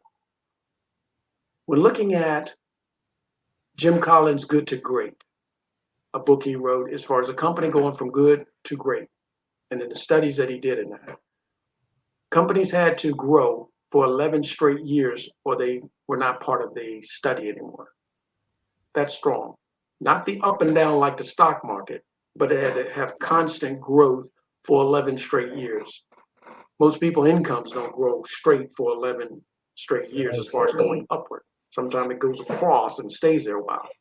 So when we look at our leadership and how crucial that is to our companies, our leaders are directing our company as to which direction it's going. Is it going up or is it going down? Because these are the positions, as you spoke about, Lee, that we're entrusting into someone else with the monies and effort and sweat equity and things of that nature that we've invested in our companies, and we're putting that responsibility into someone else's hands. And that is extremely important because, again, everything that we do within our company wraps around our mission statement, because everything we do within our company is based on our mission. If our leadership is not driving that point down to the most basic level of our team, which every person on the team is important, run to the sideline if you're playing in sports and there's no Gatorade. It's pretty important for you to stay hydrated. So yes, he or she who takes care of the Gatorade, that's an important job. But they need to know that that job is important because we need to keep the athletes hydrated so they can perform. So if our leadership isn't allowing everyone to understand their part of the mission and how important it is, then things get kind of lost in the sauce. So it's extremely important that our leadership, one, know the mission, and two, everyone on their team should know the mission, because everything that we do should be based on that mission statement, because that's telling us where we're going. American football, when the season starts, everybody's focused on the Super Bowl. If we're looking at soccer throughout the world, everyone's looking at that Final Cup, the World Cup. Everybody wants to go there. So there's a direction, there's goals involved. And so our leadership is crucial to our team because the owners invest everything that they've done into that leader to make sure the company goes in the direction that it should go. And the leaders control the culture of the team. The leaderships control the culture because the leadership actually controls the engagement, the internal engagement of the team. Are our team members engaged with one another, helping one another? Are they cross-trained? Can we get the job done and take care of the external customer, which is the person that's paying for your product or service? So we first must take care of the internal, and if we treated our team members like our customer, hopefully we're treating our customers well. If we're treating them like an internal customer, then they're going to be engaged, and then they're going to take that engagement externally. Quick example, if you've gone to a restaurant, Lee, and you've had great service, your server came over and, they was on it. Everything you needed, they was on it. You did not have to ask for anything. Everything was timely. And if something was not timely, then they came right in and said, hey, I apologize for that. Can I do this? Can I do that? That person's going to get a good tip. Very good tip. What's that? A very good tip, especially messing with me. Yes. Absolutely. Absolutely. You can't wait to give it to them. You can't wait to go and tell someone else. Right. But it all stems, their external engagement with you and I as a customer was because of the internal engagement that they're experiencing with their team that we don't know anything about. Leadership is crucial. Obviously, you think Obviously, you think leadership training is essential to a business's growth. Why? Why? It's extremely important because as a business, it's one or two things that we're doing. We're either selling a service, or we're selling a product, or we're selling both. It's really that simple. And when we look at our leadership and how crucial it is to our company, if we're selling a product, then of course that product first starts internally with our team members in regards to how we treat them. And then that's going to determine how they treat our customer. And of course, if we have a business and there's no revenue coming in, that business won't last very long. And of course, when we look at the exchange, every time we spend a single dollar, 10 cents, 5 cents, if we spend that, we feel that whatever we're buying is worth more than the dollar that we're spending. So we make an exchange. So when it comes to leadership, we must understand as leaders that we control the culture of the business. As leaders, we control the engagement of that business.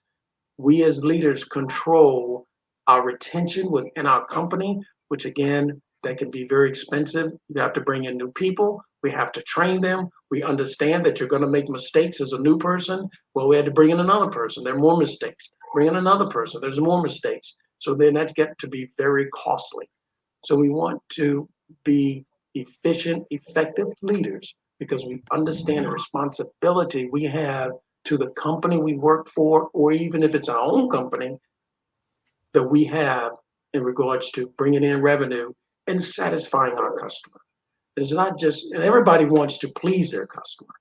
And one of my mentors, Les Brown, speaks about that all the time. He says it's not about satisfying our customer, it's about amazing them.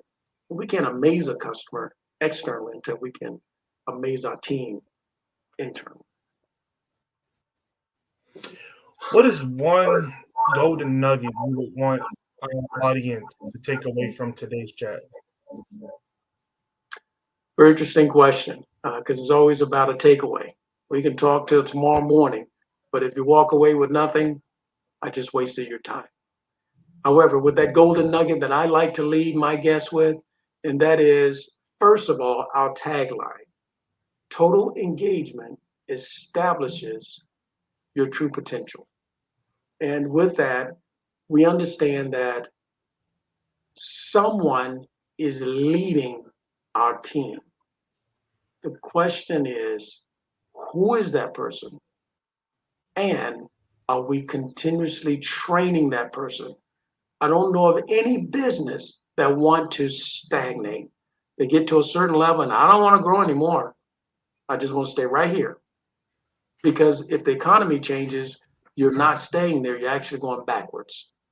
So with that in mind, I want my leadership to always be engaged in developing themselves so that they can, on that fourth level of leadership, they can help develop their people.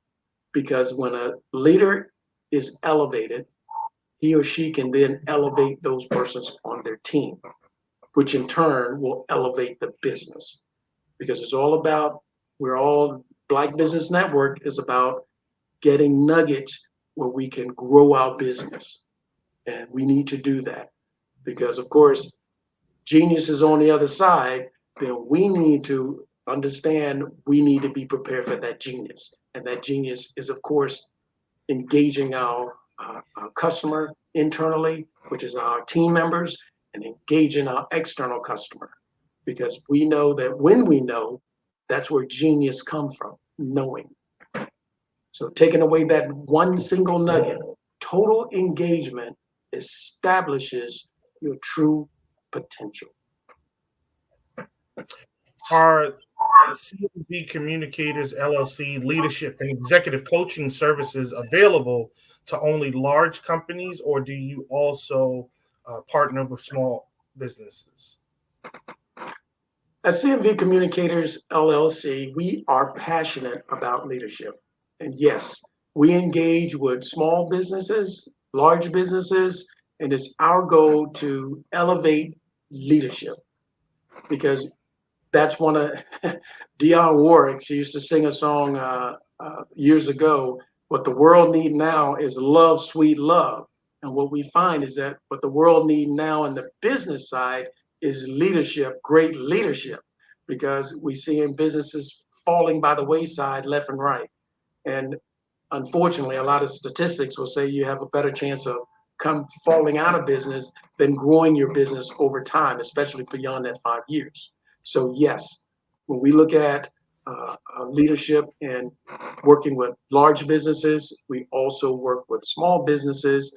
And of course, with the small business, even to the point of one person, because that one person at that first phase of entrepreneurship, being the technician phase, then that person will always be in the technician phase. And that person is a leader of oneself, because if it's a one person business, they must lead themselves before they get to that second stage of managing, and then they're bringing on people. So first I got to be able to lead myself before I can lead others, and then of course get to that visionary phase. So we will work with small businesses, individuals, and we also work with large businesses. How might someone connect with you, sir? Yes, we like to have a hands-on approach. So you can reach me directly at 757-719-3400. That's a direct contact to me. And of course, we can go over some of the things as far as where you are in regards to where you want to go, and how CMV Communicators may be a great fit to help you get there. And then also you can reach me at vthornton@cmvcommunicators.com. That's vthornton, THORNTON, @cmvcommunicators.com. You can also visit our website, www.cmvcommunicators.com. Those are 3 ways to, of course, get in contact with me directly. And of course, we will work with you, small or large business, on your leadership, understanding that total engagement establishes your true potential. Awesome. Well, thank you for your time this morning. We appreciate you so much. Thank you, Lee. I appreciate it. Have a good day. Yes, I will. And I'll see you on the other side. Yeah. Well, yes, sir. Genius is common, and we'll see you on the other side. Peace. Artist to me is a creative expression of something from nothing. You know, it explodes onto the canvas, or it explodes on in my work. One of the things that I try to do more than anything is I try to just give the lines and the movements and emotions and expressions into what I do. Art really means to me a chance to express how I feel deep down inside.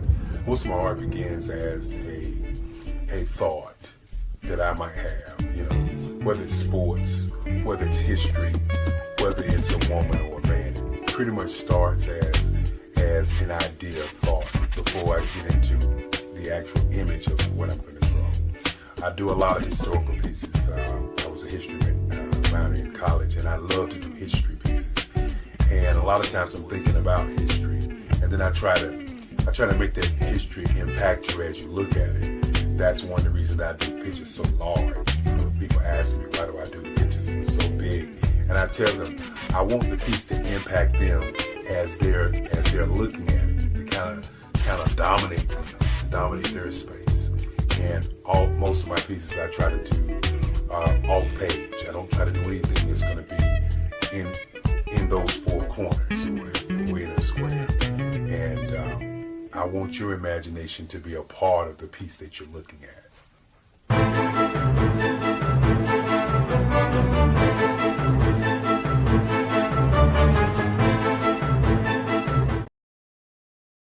I am from Washington, D.C., but I was raised in Durham, North Carolina. I came to Durham when I was about 5 or 6, and then I traveled back and forth to D.C. because it's where my people are from. One of the unique things about my family is my mother, she's also an artist. She does quilting, and she does a lot of artistic things. And then my son, he draws with both hands, his right hand and his left hand, like I do. So that's kind of a family trait. And then my other son, he's a videographer, and my daughter, she works, she's a regional vice president for Sunglasses. When you start out drawing and sketching, you want to continue to explore, each avenue. I do pastels, I do pen and ink, I do painting, I do acrylics. I haven't done oils yet, but I try to do all facets of art. What I say to a lot of times to people is, you can't put yourself in a box when you're an artist. You have to explore. And over the course of my life, I've tried to explore different mediums. I also do sculpture as well. I choose my subjects by the intensity that they have in their faces, or the intensity that somebody is moving, because I do more than portrait drawings. I also do I do abstract, and then I do figurative drawing also. Well, what happened in this particular show is that I started out trying to come up with something that would be a little bit different than what everybody else is doing. So I was working on a Barack Obama show, and they wanted me to do some paintings of Barack. And so what I did was, because of the deadlines, I kind of did it kind of fast. And then I realized when I was doing it fast, I enjoyed it. And so then I started doing other pieces the same way, and I started to enjoy those pieces also. And so I came up with this particular style, and it's a style of lines and colors. And what's interesting is that when I was in college, I did a show called Lines, Colors, and I talked about the boldness of the blacks, the hotness of the whites, and this is how this has come about, later on in my life. And the colors comes from a lot of the entertainers that I work with, where they wear different colors. They don't wear, your plain reds or your whites. They wear different colors, and so that's also another piece of what's giving me the colors. The subtitle of this show is Faces That Speak Life. That's real critical. Faces that speak life. Each one of these pieces is a life source and a life energy that's being put on display for people that are looking at them. I always say in terms of my art, it's not important that I draw them. It's important what you get out of what I draw. I don't try to just draw it because you like it. People wanted me to do prints. I didn't do prints. People asked me to do different people, but the people that I choose are people that make a difference in the lives of people in the world. So the human landscape idea was, again, as I say, the lines represent your emotions, it represents your ideas, and it represents your journey as a human being. And that's why you get the different pieces and the different looks. And as you notice, I try not to do one look that looks alike another look. And that's what's the most important part of this show. 5-Star BDM, Brand Development Masters, is a professional consulting and advisory group keenly focused on business development services for the small to mid-sized business and entrepreneurs. Although every business is unique, they often share business development challenges that can be addressed through smart branding. Services include process improvement and operations, digital strategy and transformation, business intelligence, digital marketing, and personal branding. Our business and personal branding company has helped a number of professionals and organizations to optimize and grow. This results in more business, more opportunities, better reach, positive outcomes. Visit www.5starbdm.com today to learn more.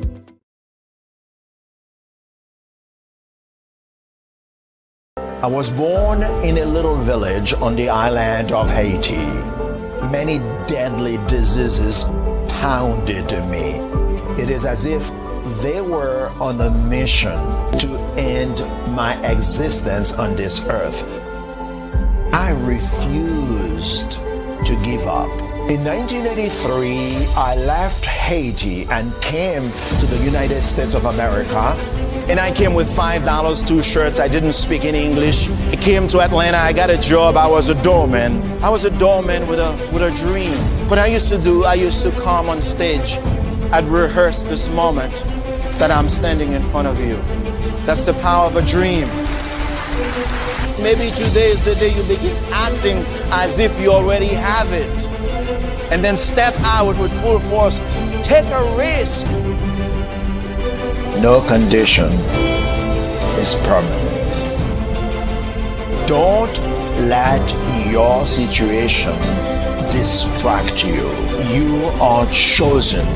You are called. You are born for a purpose in this life.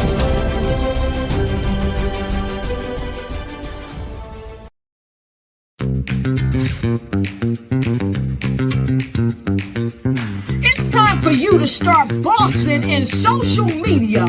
For all your social media needs, you've come to the right place at the right time to get your website designed, landing page, social media platforms, and get the training you need to get in front of the people that's ready to buy your products and services. Let me train you with StreamYard, Zoom, Clubhouse, and much more. And let me help you get your virtual professionals, not assistants, because assistants can only assist you, but the virtual professionals can give you that professional flavor that you need to expand your reach and increase your revenue. Jump on in and get in where you fit in and start bossing today.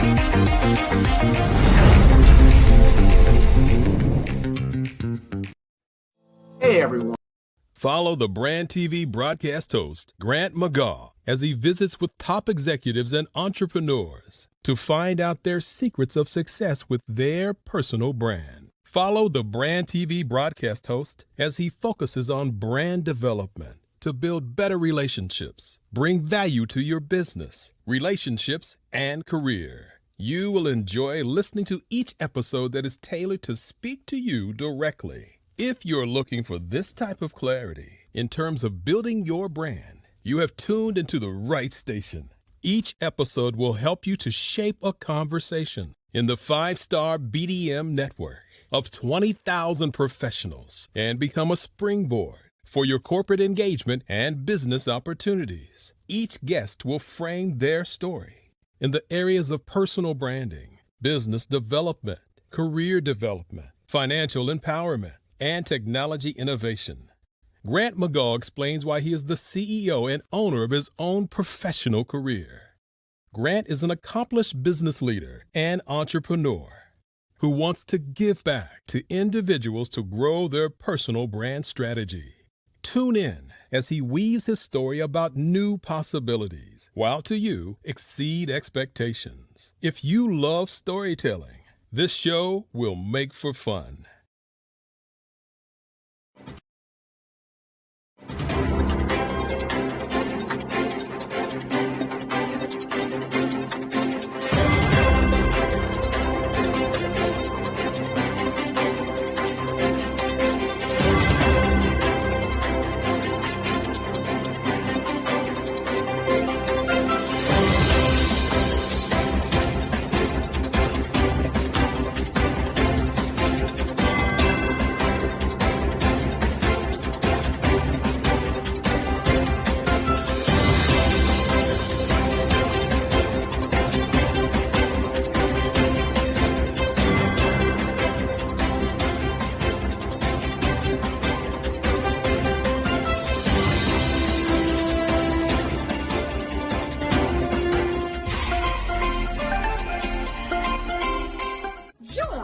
Dr. Eric Kelly III and the host of phenomenal speakers from all around the globe for this 7-day virtual event that you don't want to miss.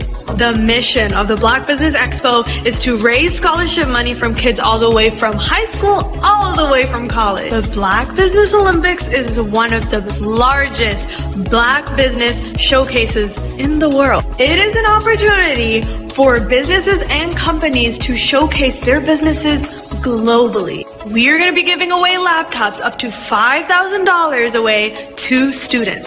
Again, I'm Olivia Appleberry, the founder of 2 Cents Finance and one of the speakers for the expo. I am so excited to see you there. For more info, go to www.blackbusinessexpousa.com or call 919-308-9090 and hope to see you there. I am Black Business. From the moment I wake until the time I sleep. Yes, I am Black Business. I am Black Business. Tell me, are you Black Business? I am Black Business. Do you support Black businesses? Listen, I support Black business because I am Black Business. Black Business Expo, one of the largest business showcases in the history of Black business in the world. The world! Sign up today at www.blackbusinessexpousa.com or call 919-308-9090. I am Black Business. I am Black Business. From the moment I wake until the time I sleep, I am Black Business. I am Black Business. Are you Black Business? I am Black Business. Do you support Black businesses? I support Black business because I am Black Business. Black Business Expo, one of the largest business showcases in the history of Black America in North Carolina. Join Dr. Eric Kelly III and a host of phenomenal speakers from all around the globe for this 7-day virtual event that you don't want to miss. The mission of the Black Business Expo is to raise scholarship money from kids all the way from high school all the way from college. The Black Business Olympics is one of the largest Black business showcases in the world. It is an opportunity for businesses and companies to showcase their businesses globally. We are going to be giving away laptops up to $5,000 away to students. Again, I'm Olivia Appleberry, the founder of 2 Cents Finance and one of the speakers for the expo. I am so excited to see you there. For more info, go to www.blackbusinessexpousa.com or call 919-308-9090 and hope to see you there. I am Black Business. From the moment I wake until the time I sleep. Yes, I am Black Business. I am Black Business. Tell me, are you Black Business? I am Black Business. Do you support Black businesses? Listen, I support Black business because I am Black Business. Black Business Expo, one of the largest business showcases in the history of Black business in the world.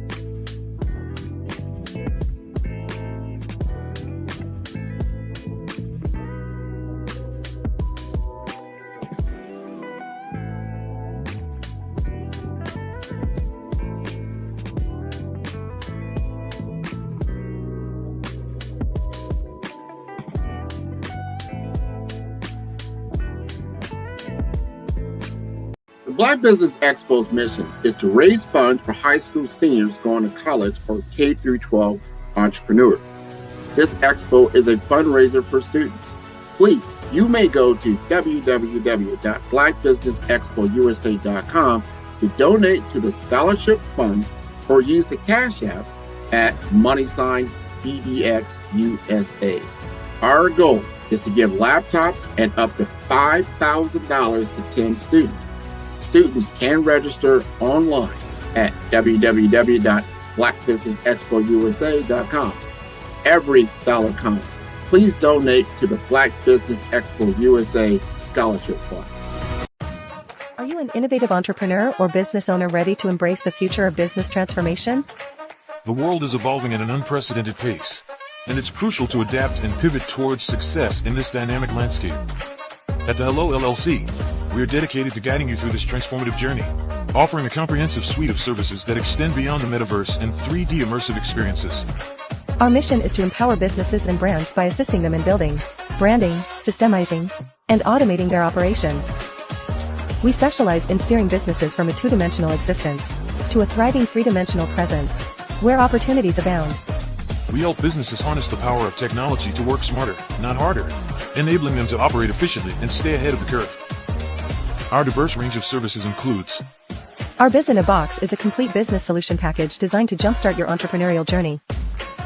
From strategic planning to digital infrastructure, we've got you covered. Your one app, one tap solution. Our Motion Work AI videos transform your brand storytelling with our cutting-edge AI-driven video production, captivating your audience like never before. Our 3D VR environments will step you into the future of immersive experiences. With our custom 3D virtual reality environments that engage and captivate your customers.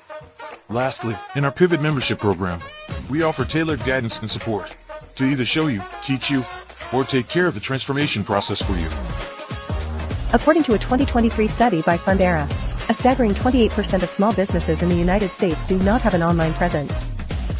This statistic underscores the importance of embracing digital transformation. Having a website is more than just an online presence, it's a gateway to unlocking numerous benefits, including reaching a broader audience, showcasing your products or services, generating leads and sales, establishing trust, providing customer support, and maintaining competitiveness within your industry. The Hello LLC is committed to helping you excel in all these aspects of modern business, not just limited to the metaverse alone. Why should you choose the Hello LLC to navigate this transformational journey? By partnering with us and harnessing cutting-edge technology, you can provide immersive experiences for your customers, expand your global reach, reduce operational costs, and enhance brand recognition, all while working with a company that holds integrity in high regard. Our commitment to ethical and principled business practices ensures that your journey towards success is not only innovative, it is also firmly rooted in trust and transparency. Don't wait. Take the first step towards a brighter business future. Contact us today to explore how we can support you in developing a remarkable digital presence and immersive experience that will leave a lasting impression.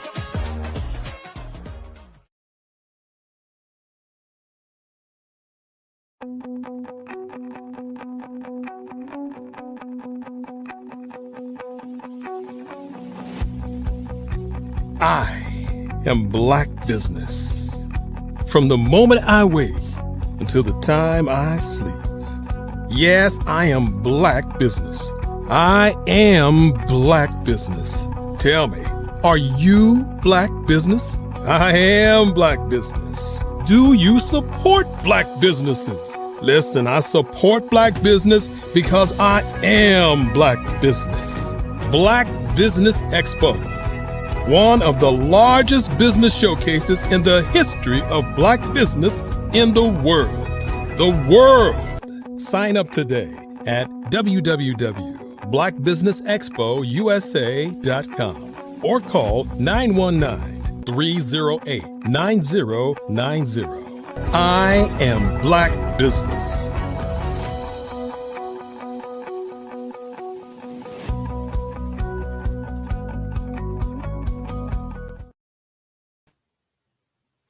Good morning, business owners, entrepreneurs, thought leaders, and corporations. Welcome to the Black Business Network. My name is Lee Vaughn. I am your business moderator for this morning on the Black Business Network. The Black Business Network is a 24-hour business network showcasing Black businesses, business owners, entrepreneurs, and thought leaders worldwide. We have speakers from North Carolina, London, Singapore, Africa, Japan, and many cities throughout the United States. The Black Business Network is a global community sharing its business knowledge to empower, inspire, and educate businesses about business. Our guest speaker this morning is Unisa Kamara. Unisa Kamara is the former CEO, founder of Black Lion Entertainment and Kamara Homes in America. Currently, the CEO of Global Speakers Platform and Kamara Youth in the United Kingdom. Unisa will deliver a high performance, informative, and inspirational speech. He is a passionate speaker that enjoys helping individuals and companies achieve their goals. Unisa has proven that whatever he touches turns into gold. Transitioning to the United Kingdom to be a father, he built Kamara Youth for his son that was killed by youth, and Global Speakers Platform to elevate speakers, coaches, and entrepreneurs globally. Good morning, Unisa. Levi, how are you? Well, afternoon actually on your side of the world, as you all are 5 hours. What are you, 4 or 5 hours ahead right now because of the time? We're 5 hours ahead of you guys. Awesome. Top of the afternoon to you, sir. Much appreciated. Can you hear me okay? Yeah, you. Okay. All right. Can you tell us about your background and your journey as the former CEO and founder of Black Lion Entertainment and Kamara Homes in America? Well, many of us have our histories, because we as individuals in life, we develop from our past. So I had a situation where someone I loved so dearly was killed, taken away from me. And being that I was in the streets, I decided that was not my life anymore. So I created Black Lion Entertainment. I dealt with people like Wu-Tang because we all grew up in the same neighborhood. So doing a show with them was something of ease. Met the man, all of us. So I built a foundation where I was able to generate funds. But as time went on, I started seeing, after I built my studio, I was seeing things I was trying to get away from, the drugs, the guns, and so forth. And I did not want that in my circumference anymore. So I walked away. I gave that business to my... I'm sorry? No, I was saying totally understandable. Yeah. So I gave that business to my little brother. I opened up Kamara Homes. Now, growing up in the projects, we see a lot of kids coming home from school getting caught in a crossfire because I don't like you or you selling in front of my building. I'm going to try to take you out. And majority of the time are the innocent kids coming from school. So Kamara Homes was built around trying to help families get out of that environment, to say we own something. Because why pay to be in a community where you're not sure if your child is coming home, when you can have your own home and say, I know my child is going to come home safe. I know I have a home. I know I can pass this on to my children. You understand? So that was the essence of Kamara Homes. What inspired you to transition to the United Kingdom and establish Kamara Youth and Global the Global Speakers Platform? Well, my parents have been together since the beginning of time, literally. Good. So I met a young female from London, and we started dealing with each other, and come to find out she was having a child for me. And her parents had businesses here in the UK, which I told her, move to the US, I will take care of you. But she refused, and I refused to have a child be without a father. So why be a father from a distance when I can be a hands-on father? So that was the reason why I transitioned to the UK. Even though things did not work out with the mom, but I'm still here as a father that have access to their child. Now, I'm coming back in September for my birthday. I was stationed in the UK some years ago, so I'll definitely look you up when I come over. Yeah, please do. But I'm absolutely. I went to Brixton last time I was there 2 years ago, and it was not the same, which is a good thing. But it was totally different. How do you envision the collaboration? I'm sorry. Go ahead. Please go ahead. Brixton and Housden are communities. I deal with a lot of mayors. I spend a lot of time at the parliament. And just to go back a little bit, you asked me why I created Camaro Youths. I was in the UK. I was about to go on stage with Les Brown when my manager came to me and told me I had a phone call. Now, my manager normally knows I definitely don't talk on the phone before I go on stage. But this time when he came to me and said, Unisa, you have a phone call. I said, I don't pick up calls before I go on stage. He stood there and being mic'd up, as you're aware, you have this young girl or young female or young man, whoever behind you trying to mic you up. You got to stand still or else you're going to get poked. Yep. So I'm trying to get mic'd, but when I looked at him, he had this expression, like this numbness on his face. So I looked, when I picked up the call, the first thing I heard was, he's dead. And I knew my mother's voice. Who's dead? Alpha, your son. Look, totally could not go on that stage.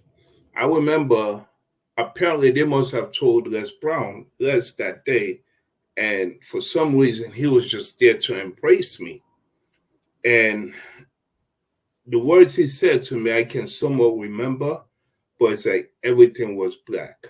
How I left that venue to where I ended up at the hotel. That's why they always say, when you're on the road, it's not about you. It's about the other driver. You never know what they're going through. You never know what influence they're under. I left that venue speeding, and I don't know how I ended up in that hotel. After going through a process, we created Camaro Youths, where our children are killing themselves. Our children are we say this is a bad child, but what is your definition of a bad child? I was a bad child. I've been shot up a couple of times. I've been stabbed a couple of times. I've been incarcerated. But look at me now. I'm sitting with parliament people, mayors, the King of London. So what is a bad child? If we can support these children, Lee, what is a definition of a bad child that has good guidance? Right. I think that's the issue. The issue is that child does not have the guidance, so that child starts to go in a way that is not beneficial to them nor society as a whole. And a way for people to just brush them off and push them to the margins of society is just to label them as bad, lock them away, don't really address any of the needs that they have. Most of these kids are just looking to find understanding and looking to someone to listen to them and to help them. It's a cry for help more than anything, in more cases than not.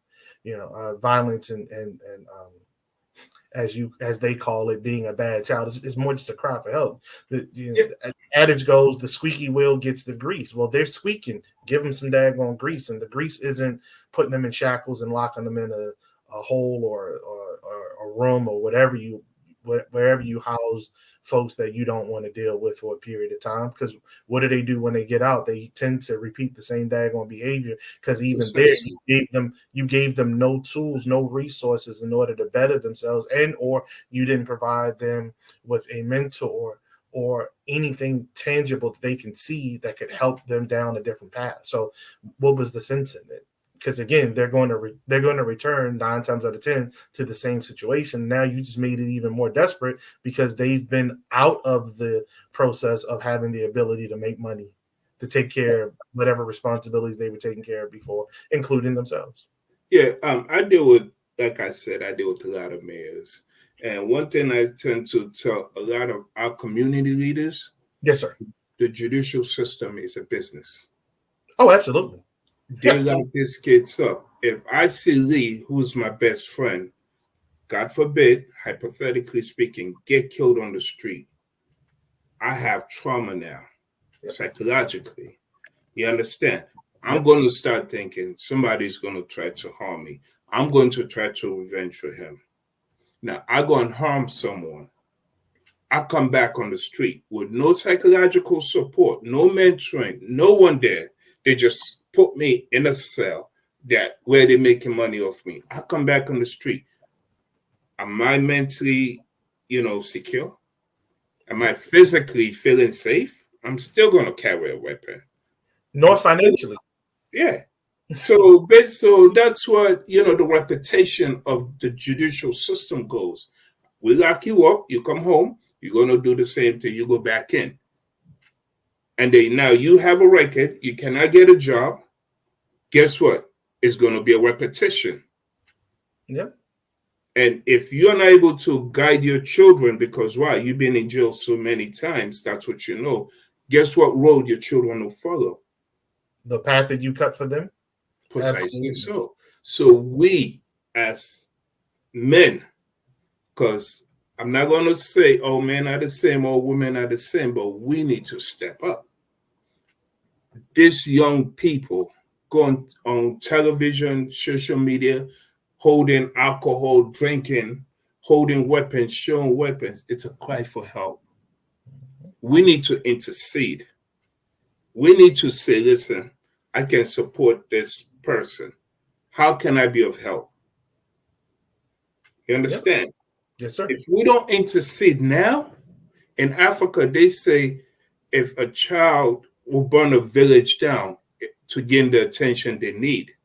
And that is what the children in UK and America are doing. They're crying for attention. They want to be acknowledged, but are we acknowledging them? That is the mayhem that is going on in the society. I know this show is not supposed to be. I know, right? But you know what? That's okay, because this is a conversation. It's a conversation that needed to be had. So I appreciate you, sir. I really do. How do you envision the collaboration between Kamara Hughes and the Black Business Network benefiting both parties? Dr. Eric and I have been working together for a long time. And it's about time that we sit down and see, because our visions are somewhat in line. You understand? Our vision is to elevate. Our vision is to make a difference. Our vision is about legacy. Yes. There are many people out there that don't have a voice. Why not give them a voice? Why not give them a platform? I deal with television here as well. I deal with film production companies. I deal with magazines. I deal with newspapers. And Dr. Eric's platform is a platform like no other that caters to a specific, race. You understand? A race that don't have that. So me being a part of this platform, and as I've stated, it's an honor that he even chose me to represent something that him and his mother have worked so hard to build. So I look at it as what I'm trying to do and what he's doing in line, because at the end of the day, not just are we thinking about ourselves, but how can we support Lee in making a difference, because Lee has been through so much. By Lee being on this platform, there's a little boy in Africa, in India, in America, somewhere that need to hear Lee's story. And if Lee, who's my color, can make a change and be who he is, where he is, I can do it. So Black Business, Network, it's an absolute pleasure to be a part of it. And Kamara Youths, elevating our young. So this platform is going to empower them. Do you understand? Yes, sir. It's just, it was meant to be. Can you share some insights into the services provided by Global Speakers Platform and how they can support the initiatives of the Black Business Network? Global Speakers Platform is my baby. Okay. A lot of people say, I'm going crazy. Eunice, you have lost your marbles. Well, you know, we all that make boy money. gone. That boy gone. You know, we all make money, Lee. Yes, sir. You understand? But at the end of the day, you cannot take this money with you. No, you cannot. But guess what? You're going to leave behind a legacy. A legacy. Let somebody say, Unisa, help me get on television, on different television stations. Unisa, help me get on different radio stations. Unisa had me in magazines, on podcasts for a low price. Listen, Lee, there are people out there struggling. Why should I charge you thousands of dollars or pounds when you are struggling? And then at the end of the day, when you leave my TV station, what do you have to show? Or we coach you and you pay us all this money, and then you go out there with no guarantees. That's why Global Speakers Platform, when you register for GSP, you stay with us for 5 months. We give you the speaker training. We give you the magazines. We give you the newspapers. We give you the television. We talk to you. There's a black hole on radio. When you get on radio, this is how you convey your story. You understand? Do not leave that black hole because people cannot see you, but you need them to visualize you. You need to take them on a journey with your story. You understand? So I have coaches like Jen Baker. I have coaches on my team that support these people. And when you leave us, you're not leaving us. That's the thing about GSP. You're still a part of us, because if a movie role comes up, we go straight to our network, which is we have a group, a WhatsApp group. We say, hey, we have a movie coming up. Who's available? We have a speaking event coming up. Who's available for this date? You understand? So you're still in the network. We're still elevating you. We're still supporting you. And as new members are coming in, the old members support the new members. Listen, I love family. So imagine me moving from America, everything I've known since I was 8 years old, to a whole new country. I did not know anyone. So to me, family, elevation, it's all I know. What motivated you to become a passionate speaker and advocate for individuals and companies seeking to achieve their goals? I build businesses. I understand the concept of a business. I understand the aspect of planning. You understand? And executing. Don't just say, I have a vision. I'm ready to execute. No, walk me through it. Walk me through your plan. Walk me through your vision. Walk me through your execution. Walk me through the budgeting aspect. I need to, when I get on stage, I talk, but I fall back. I ask questions. When organizations hire me to talk to their team, I'm not the type that will go there the day of no. I go ahead just to get to know the team. Regardless of what information you as a CEO convey to me, let me know. I appreciate that information. But you know what? Let me go in. Let me talk to the team. Let me understand what are the SWOT analysis, the strengths, the weaknesses, the opportunities, the threats. Let me process that, because your perspective and mine are totally different. So when I engage with an organization, I'm there to help. I'm not there for the money. Oh yeah, I'm there for the money as well. But That's I'm always. there, but I'm there so that way when I walk away, you remember me. I spoke to you, Nisa. Let's bring them back in. Jewish organizations in Canary Wharf loves me. They want to make me an honorable Jew. I'm like, so what does that entail? When they told me, I'm like, listen, I'm okay with what I have. I want to keep what I got. You don't want to play both sides? Just in case. No. I'm good. I want to keep what I got.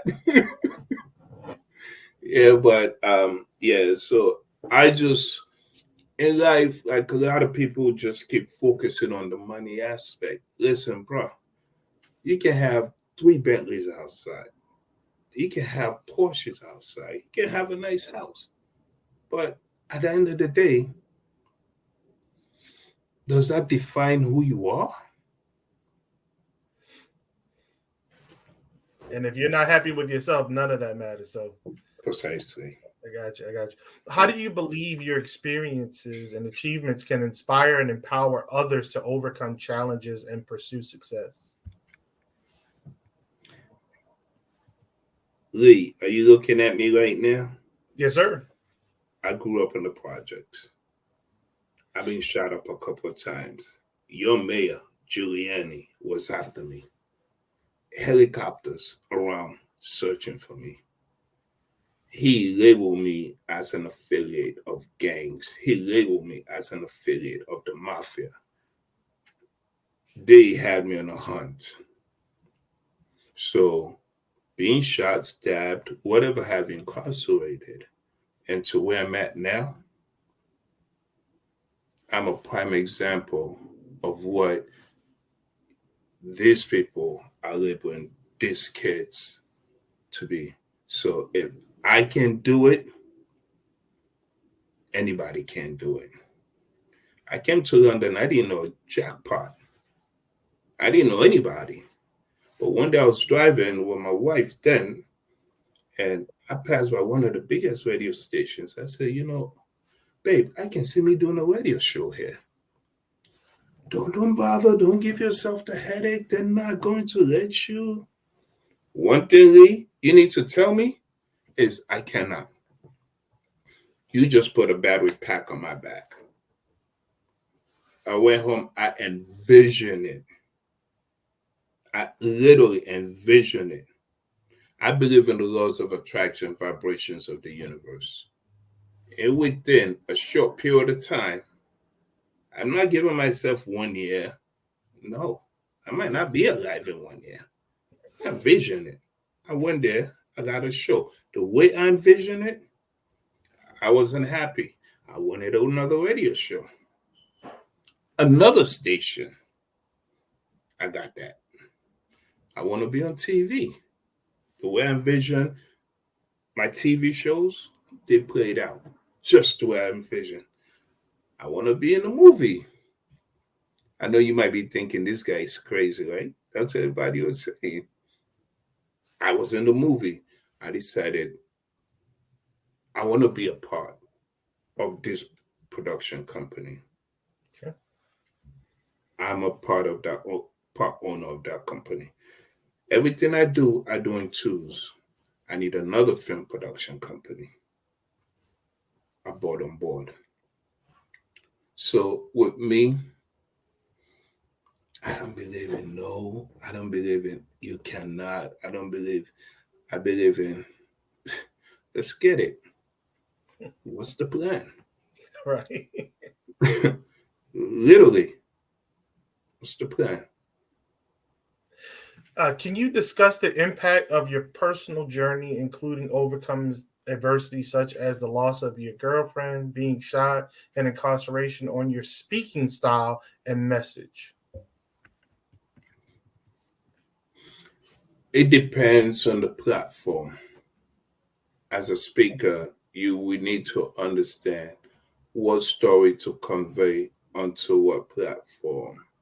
So when I'm speaking specifically to youths, I engage in the essence of my son was taken away from me, would you want someone that you love have to come to a jail and embrace you from bars? How do you think your parents feel leaving you in that cell? The worries, the stress. Would you want to bury a friend of yours? But how do you think your parents would feel having to bury you when you're supposed to bury them? You understand? I lost someone I dearly care about out of my ignorance, out of my greed, out of my stupidity. Would you want to go that route? So depends on the crowd, the platform. I convey a certain story. But if I'm on a business platform, I can convey that same story, but twist it around. Ladies and gentlemen, I came from nothing. I am where I am now.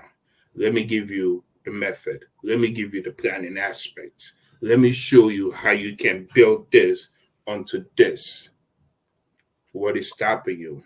If someone from the projects can sit where he's sitting now, have dinner with the next prime minister, why can't you do it? So, and the way you elevate your voice, your tone, the way you move on that platform, the confidence that you portray makes a difference. If you go there, well,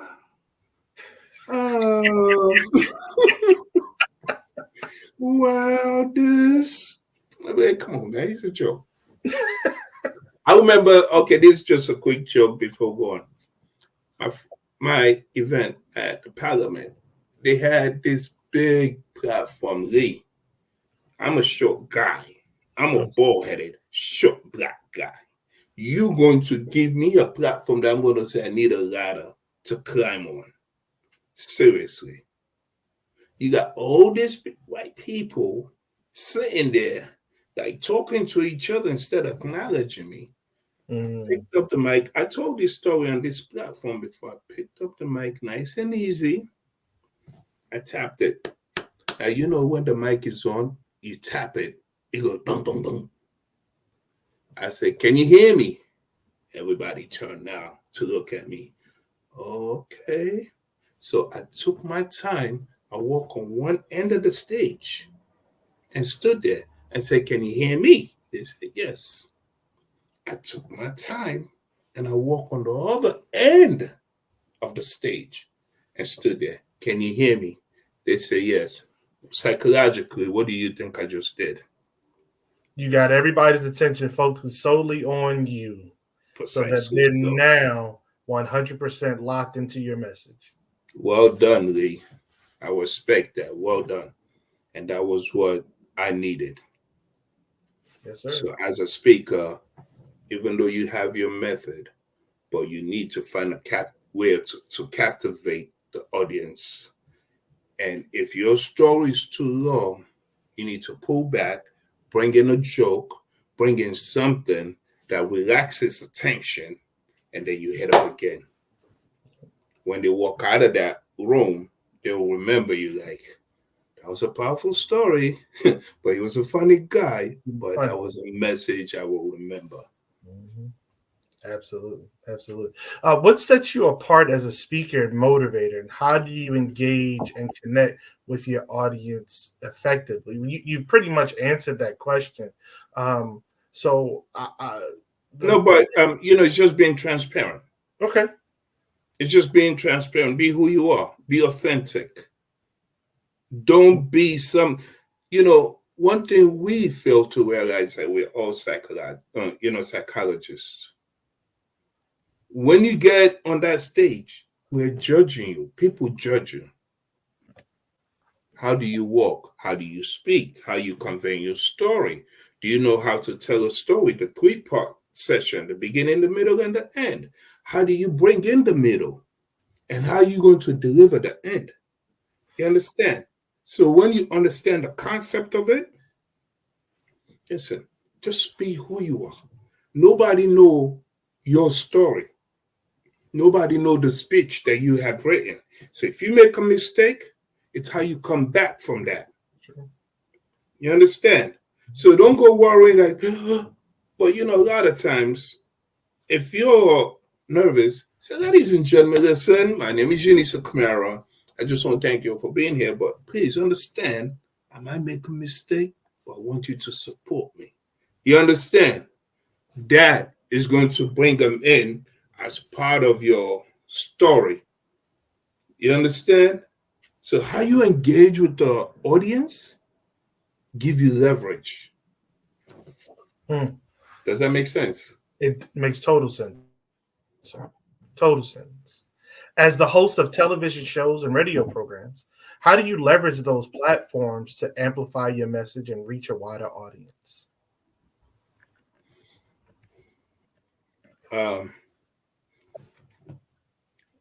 I like you, Lee. I like your story. Let me see how I can bring your followers onto my platform. Does that make sense?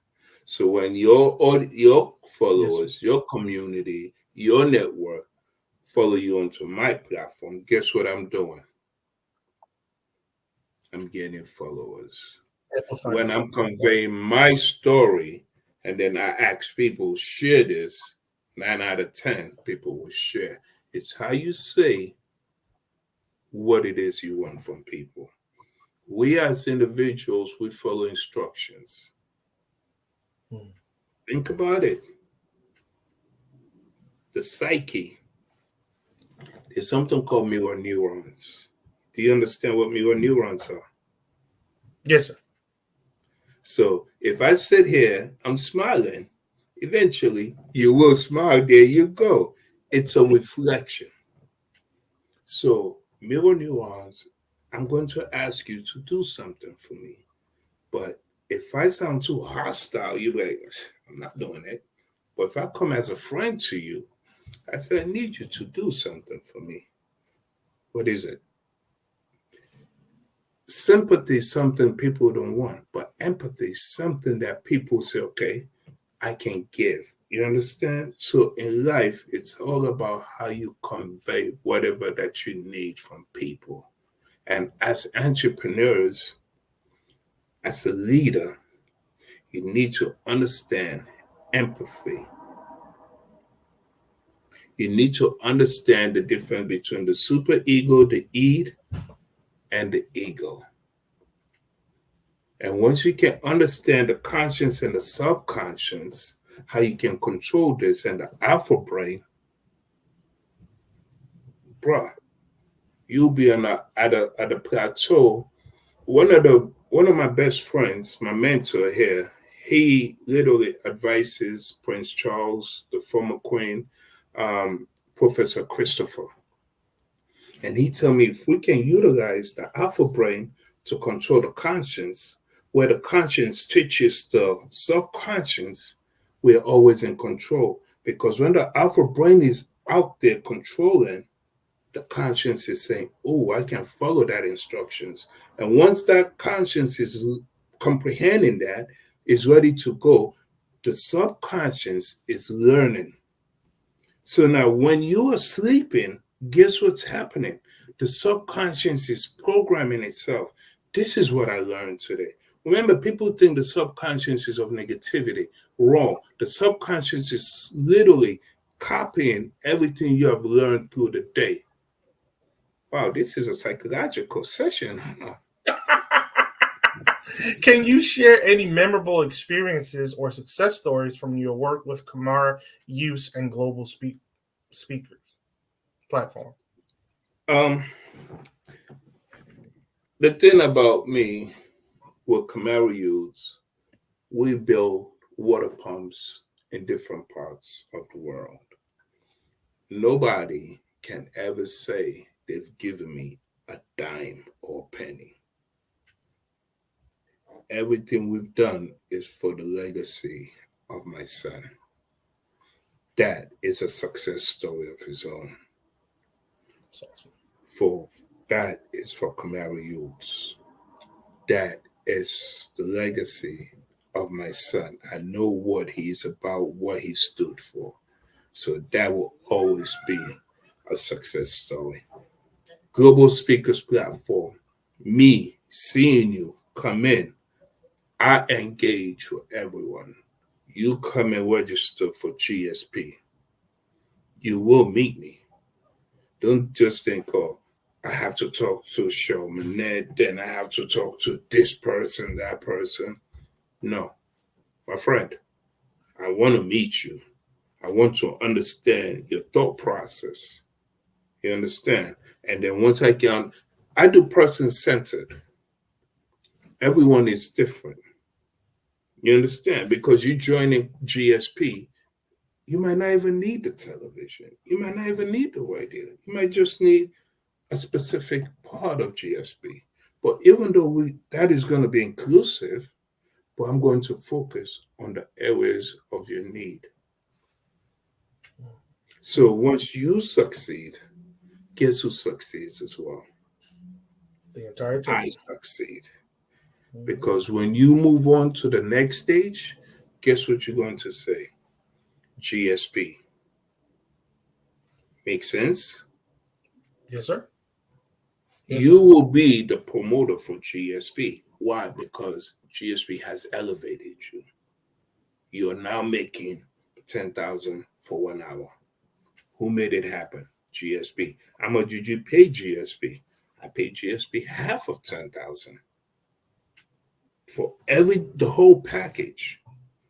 And within one session of speech, I made my money and plus, thanks to GSP. So your success story is our success story. So that is GSP.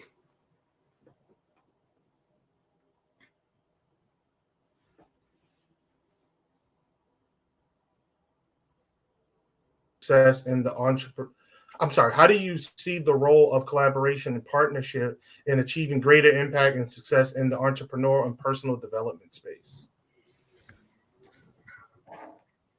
My speakers, GSP speakers with Black Business Network, as I stated, it's a perfect fit. We have a speaking platform. Our speakers need a platform where they can come onto and elevate themselves and grow. So this Black Business Network is a platform that is just the perfect fit. So business-wise, this is home for GSP. Okay, sir. And since we're pressed for time, I'll move forward. Do you have any upcoming events or projects that you would like to share?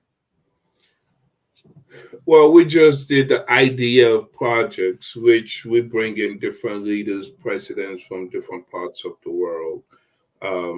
And right now we have an event coming up as well towards the end of April, because I will be going away. But we have this event where we specifically focus on leaders, but we are taking entrepreneurs as well, but we are focusing on leaders from across the world, which indeed I want to bring some of them onto Black Business Network. So that is our focus right now, just making sure we execute it properly.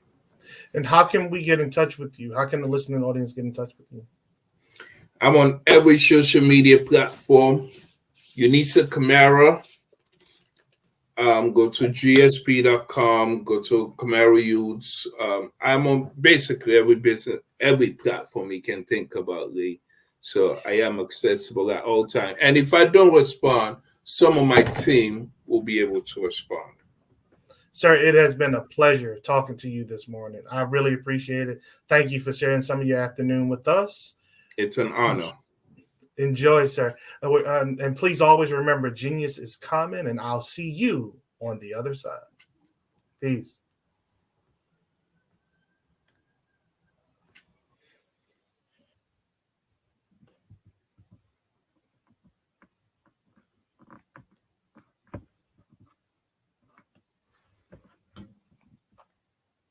Oh, I'm still live. I'm sorry. Take this opportunity to remind everyone that the purpose of the Black Business Network is to ensure that we have funds to give to business owners and entrepreneurs in order for them to continue to grow their business. So if you are interested and able, please either go to the website. There's a QR code there as well that you can take a photo of that will send you to the website so that you can donate to the cause. Again, we are all here in this effort together to further Black-owned businesses and entrepreneurs to get them started along the way. Please help where and if you can. And if you can't give directly that way, share the message. Let everyone know about the Black Business Network so that they too can find resources, connect to others that may in fact help them along their way and during their journey. Thank you all.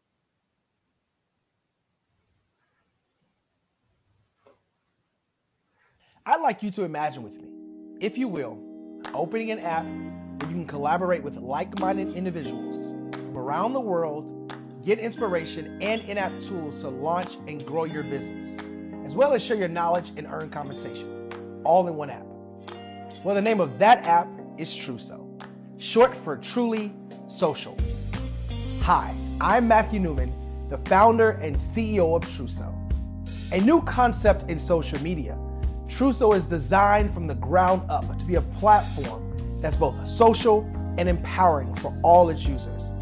How exactly do we do that? I'm glad you asked. First, Truso brings the world together via video. Psychologists assert that video provides a significantly more effective connection than audio only. When you enter a community on Truso, you're face to face. Second, on Truso, you don't have to have 1 million followers to monetize. Our business model allows all hosts and moderators to monetize, no matter the size of your following, by 1, producing fee-based content, and 2, inviting others to join the platform as subscribers. Even more, Truso has an in-app resource library with over 100 free resources, forms, and documents to help you build your brand and grow your business. Third, Truso is inclusive. The deaf and hard of hearing communities make up 360 million people worldwide. Unlike audio-only apps, Truso embraces this community, providing a networking platform that allows them to participate via video and closed captioning. We even have a deaf and hard of hearing foundation in the works as well. Fourth, Truso is both social and safe. We refer to Truso as a virtual extension of the beauty shop, barbershop, and brainchild of the community. A place where there's laughter, along with wisdom, growth-oriented conversation, and genuine connections in a safe space. Truso even has proprietary security to ensure we maintain a safe environment for everyone. Where are we at now?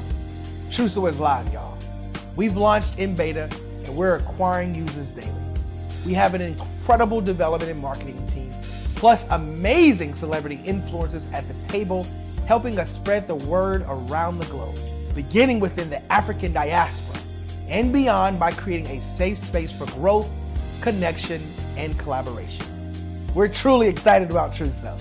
We've created something special for which there is a global market. And we invite you to embark on this journey with us as a shareholder. The future for Truso is truly bright.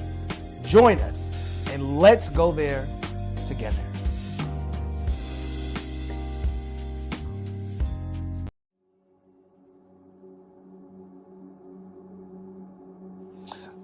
I was born and raised in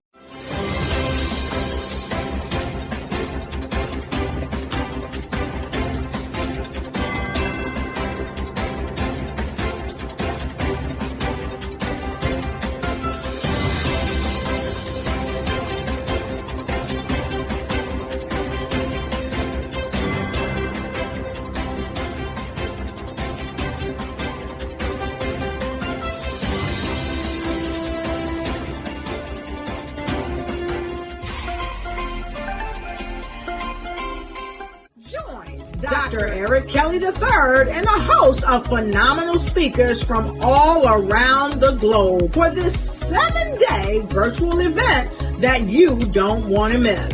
The mission of the Black Business Expo is to raise scholarship money from kids all the way from high school, all the way from college. The Black Business Olympics is one of the largest Black business showcases in the world. It is an opportunity for businesses and companies to showcase their businesses globally. We are going to be giving away laptops up to $5,000 away to students. Again, I'm Olivia Appleberry, the founder of 2 Cents Finance and one of the speakers for the expo. I am so excited to see you there. For more info, go to www.blackbusinessexpousa.com or call 919-308-9090 and hope to see you there. I am Black Business. From the moment I wake until the time I sleep. Yes, I am Black Business. I am Black Business. Tell me, are you Black Business? I am Black Business. Do you support Black businesses? Listen, I support Black business because I am Black Business. Black Business Expo, one of the largest business showcases in the history of Black business in the world. The world! Sign up today at www.blackbusinessexpousa.com or call 919-308-9090. I am Black Business. I am Black Business. From the moment I wake until the time I sleep, I am Black Business. I am Black Business. Are you Black Business? I am Black Business. Do you support Black businesses?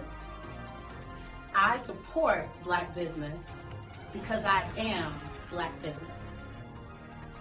Black Business Expo, one of the largest business showcases in the history of Black America in North Carolina. Join Dr. Eric Kelly III and the host of phenomenal speakers from all around the globe for this 7-day virtual event that you don't want to miss. The mission of the Black Business Expo is to raise scholarship money from kids all the way from high school, all the way from college. The Black Business Olympics is one of the largest Black business showcases in the world. It is an opportunity for businesses and companies to showcase their businesses globally. We are going to be giving away laptops up to $5,000 away to students. Again, I'm Olivia Appleberry, the founder of 2 Cents Finance and one of the speakers for the expo. I am so excited to see you there. For more info, go to www.blackbusinessexpousa.com or call 919-308-9090 and hope to see you there. I am Black Business. From the moment I wake until the time I sleep. Yes, I am Black Business. I am Black Business. Tell me, are you Black Business? Black Business Expo, one of the largest business showcases in the history of Black business in the world.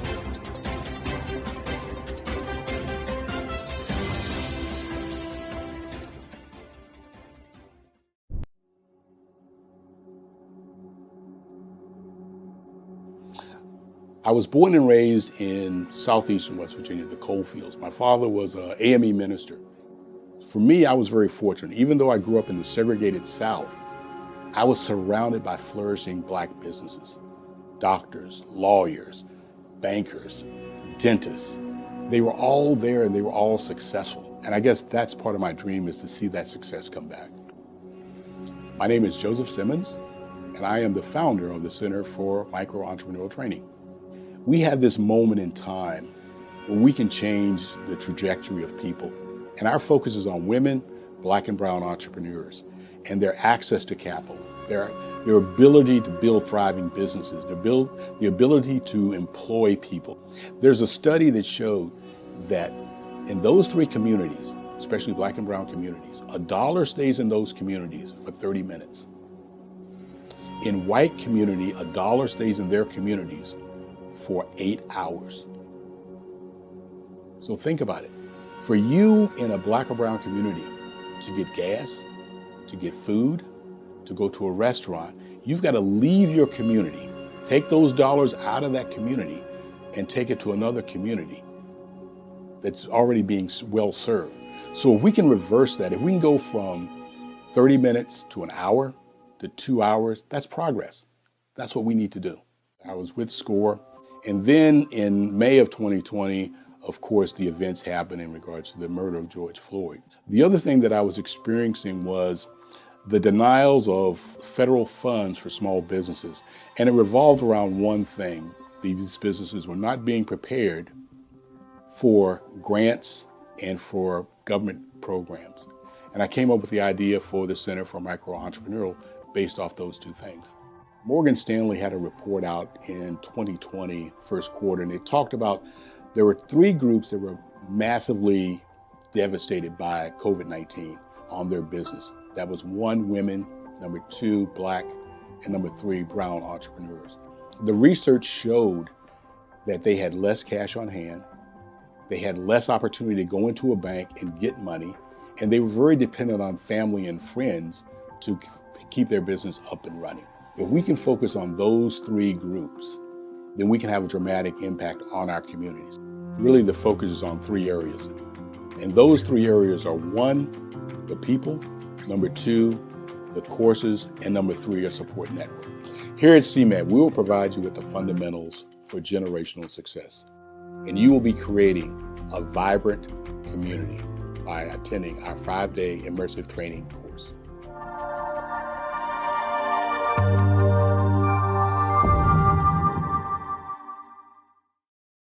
I'm Kennedy Harris. My genius is being an entrepreneur. I'm the CEO of K-Lock, a company where I develop my very own line of kids supplements. I currently market my multivitamin for kids to help combat weak immunity. During the pandemic, research has shown that having a strong immune system is key to fighting off disease. My vitamins are for kids, but adults can benefit from them as well. I'm adding a proprietary blend to my supplement line. I want to create my own blend so that I have a competitive edge in the marketplace. Staying healthy is important to me so that we live longer and have healthier lives. My website is klockproducts.com. That is K-L-O-C-K. Genius is common.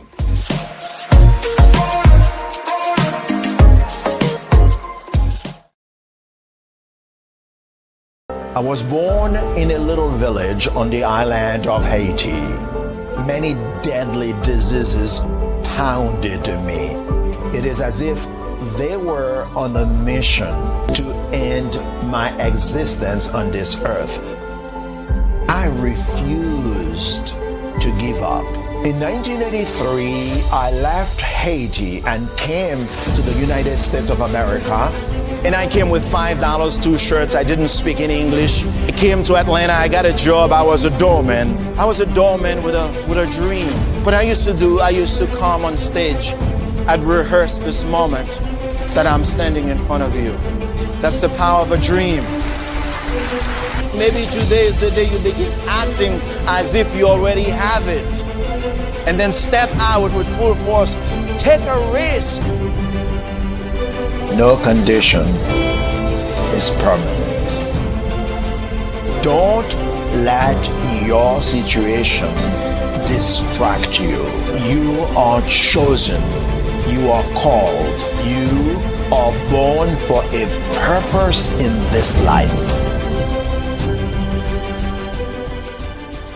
Sometimes you can hear the news from the Black perspective, and more specifically, Black publishers. And that's exactly why you have to download the HeyTie app, the largest mobile app delivering breaking news, videos, and podcasts from 200 of your favorite Black publishers. Yes, 200 Black publishers delivering news as it happens, literally all in one app. Go to HAYTI.com or download the app in the Google Play Store or Apple App Store. It's completely free, along with information that you can trust, so go check them out. Have you ever seen a parent stressed out and needed a stress reliever with their child? One morning I was coming out of a store and saw a mother and her 3 or 4-year-old son. She was highly upset, actually beginning to yell at him. However, the more upset she became, it seemed the calmer the child became. He sat down on the sidewalk, crisscross applesauce, folded his arms, and looked up at her with a smile. You see, the angrier she became, the calmer he became, because he had the control of the situation. Hi, I'm Frizelma Lynn. I am the CEO and founder of Frizelma Teaching Parents, LLC. I'm a retired teacher, school district administrator, an author, speaker, and I am the Parenting 911 coach. My mission is to rescue families by equipping parents with proven, effective, and practical strategies to enhance their parenting skills. Many times we as a society expect parents to teach, train, and raise their children without providing the necessary tools they need to accomplish this. However, parenting issues cannot be resolved without intervention. Therefore, Frizelma Teaching Parents has provided coaching programs, digital courses, and live webinar trainings to provide step-by-step research-based parenting strategies, even for parents whose children are disrespectful, defiant, for those who have been diagnosed with ADD and ADHD, and even for parents of adult children. No longer will you have the need to feel like you are a failure as a parent. You'll now have the tools needed for each situation. Trust me on this one. Go to www.parenting911.org. Book a 15-minute strategy session with me or choose one of the coaching programs. Our training helps parents relieve stress.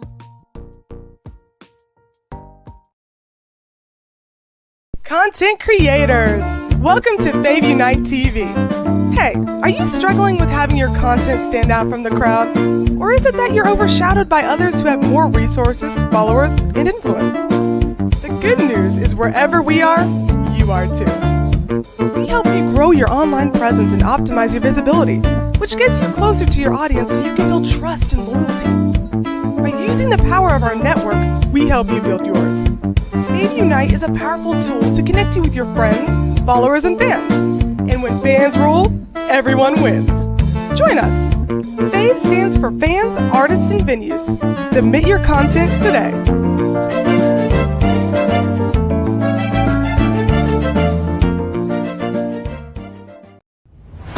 Social media is evolving. It's more vibrant, more colorful, more energetic, and so are you. It's not just photos anymore. It's video, it's audio, it's subscriptions. And now there's Fanbase, a new monetized social network. Fanbase delivers the complete native app experience with full content monetization for every user. No algorithms that shadow ban your engagement or growth, and no ads. Follow anyone for free and subscribe directly to your favorite creators for $4.99 a month. Plus, show some love by tipping on any post. Also, make a Fanbase page and monetize your content the same way. Finally, connect with your followers by posting the amazing content you already create. And now, get paid for it. It's time to energize and monetize, because everyone's a fan of something and everyone has a fan base.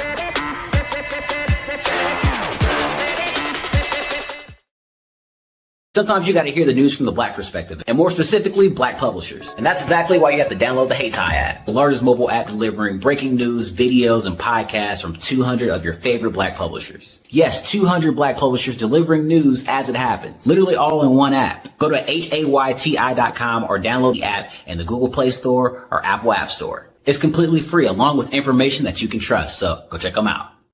5-Star BDM, Brand Development Masters, is a professional consulting and advisory group keenly focused on business development services for the small to mid-sized business and entrepreneurs.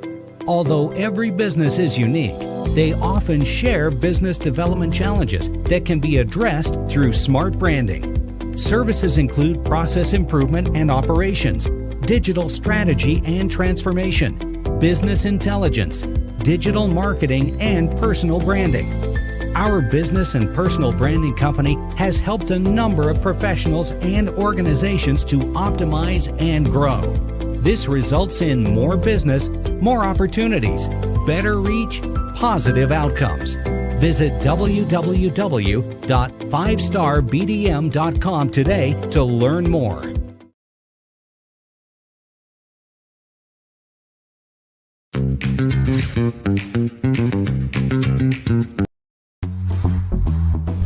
Attention all entrepreneurs and companies. Are you looking for reliable and efficient virtual assistants and back office support to help you manage your business tasks? Look no further than Superwoman Business Services.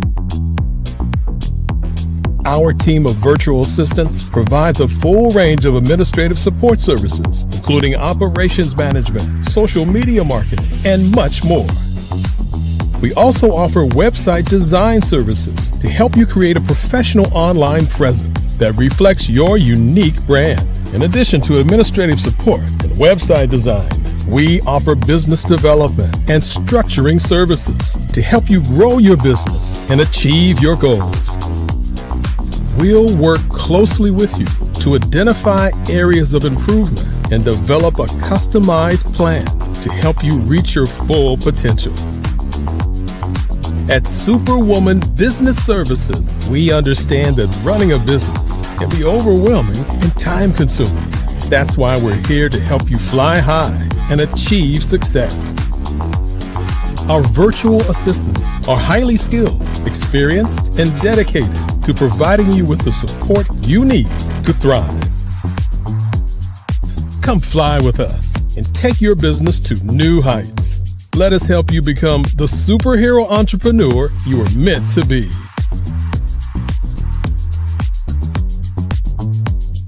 Contact Superwoman Business Services today to learn more about our back office support services. Come fly with us and take your business to new heights. Hello, this is Israel, and I am CEO of Daydreams Interactive and author of Princess Planet. So, genius is common, and as a kid, I loved to daydream. Even as an adult, I loved to daydream. And when my daughter became 6 and loved princess characters, but we just could not find the diversity that showed her, we created our own characters. So, for instance, you have Princess Nulu right here. Princess Nulu is from Uganda, and her genius is that she loves to take care of animals. She can actually even listen and hear what they say. And then we have Princess Isabella right here. Princess Isabella, she's from Cuba, and her genius is biochemistry. One day she hopes to eliminate disease. Then we have Princess Nia right here, and Princess Nia is based off of my daughter, and she is what she wants to be, the greatest dancer alive. So that's her genius. So what's your genius? My genius is my imagination. Genius is common.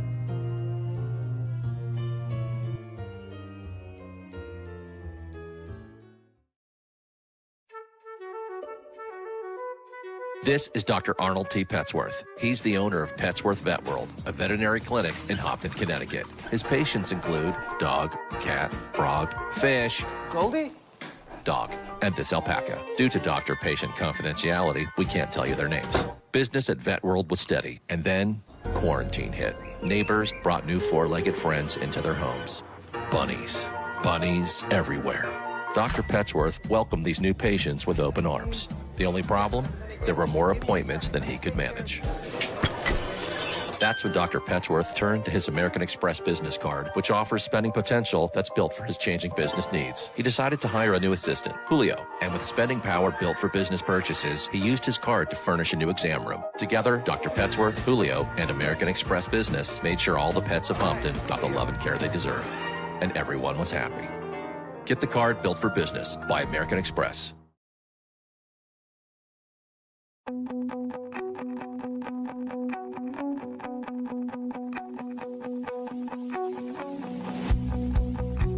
I am Black Business.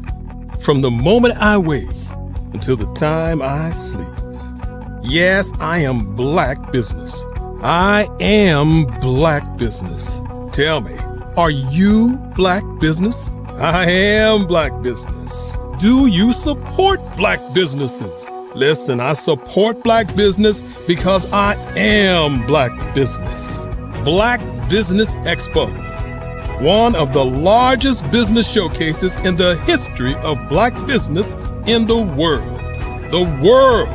Sign up today at www.blackbusinessexpousa.com or call 919-308-9090. I am Black Business.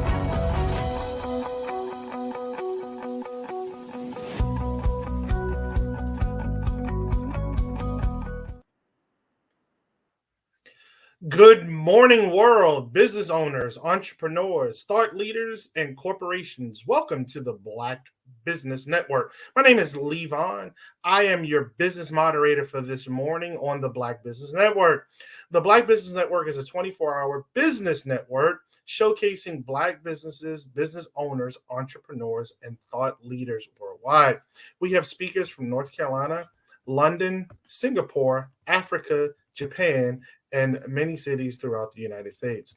The Black Business Network is a global community sharing its business knowledge to empower, inspire, and educate businesses about business.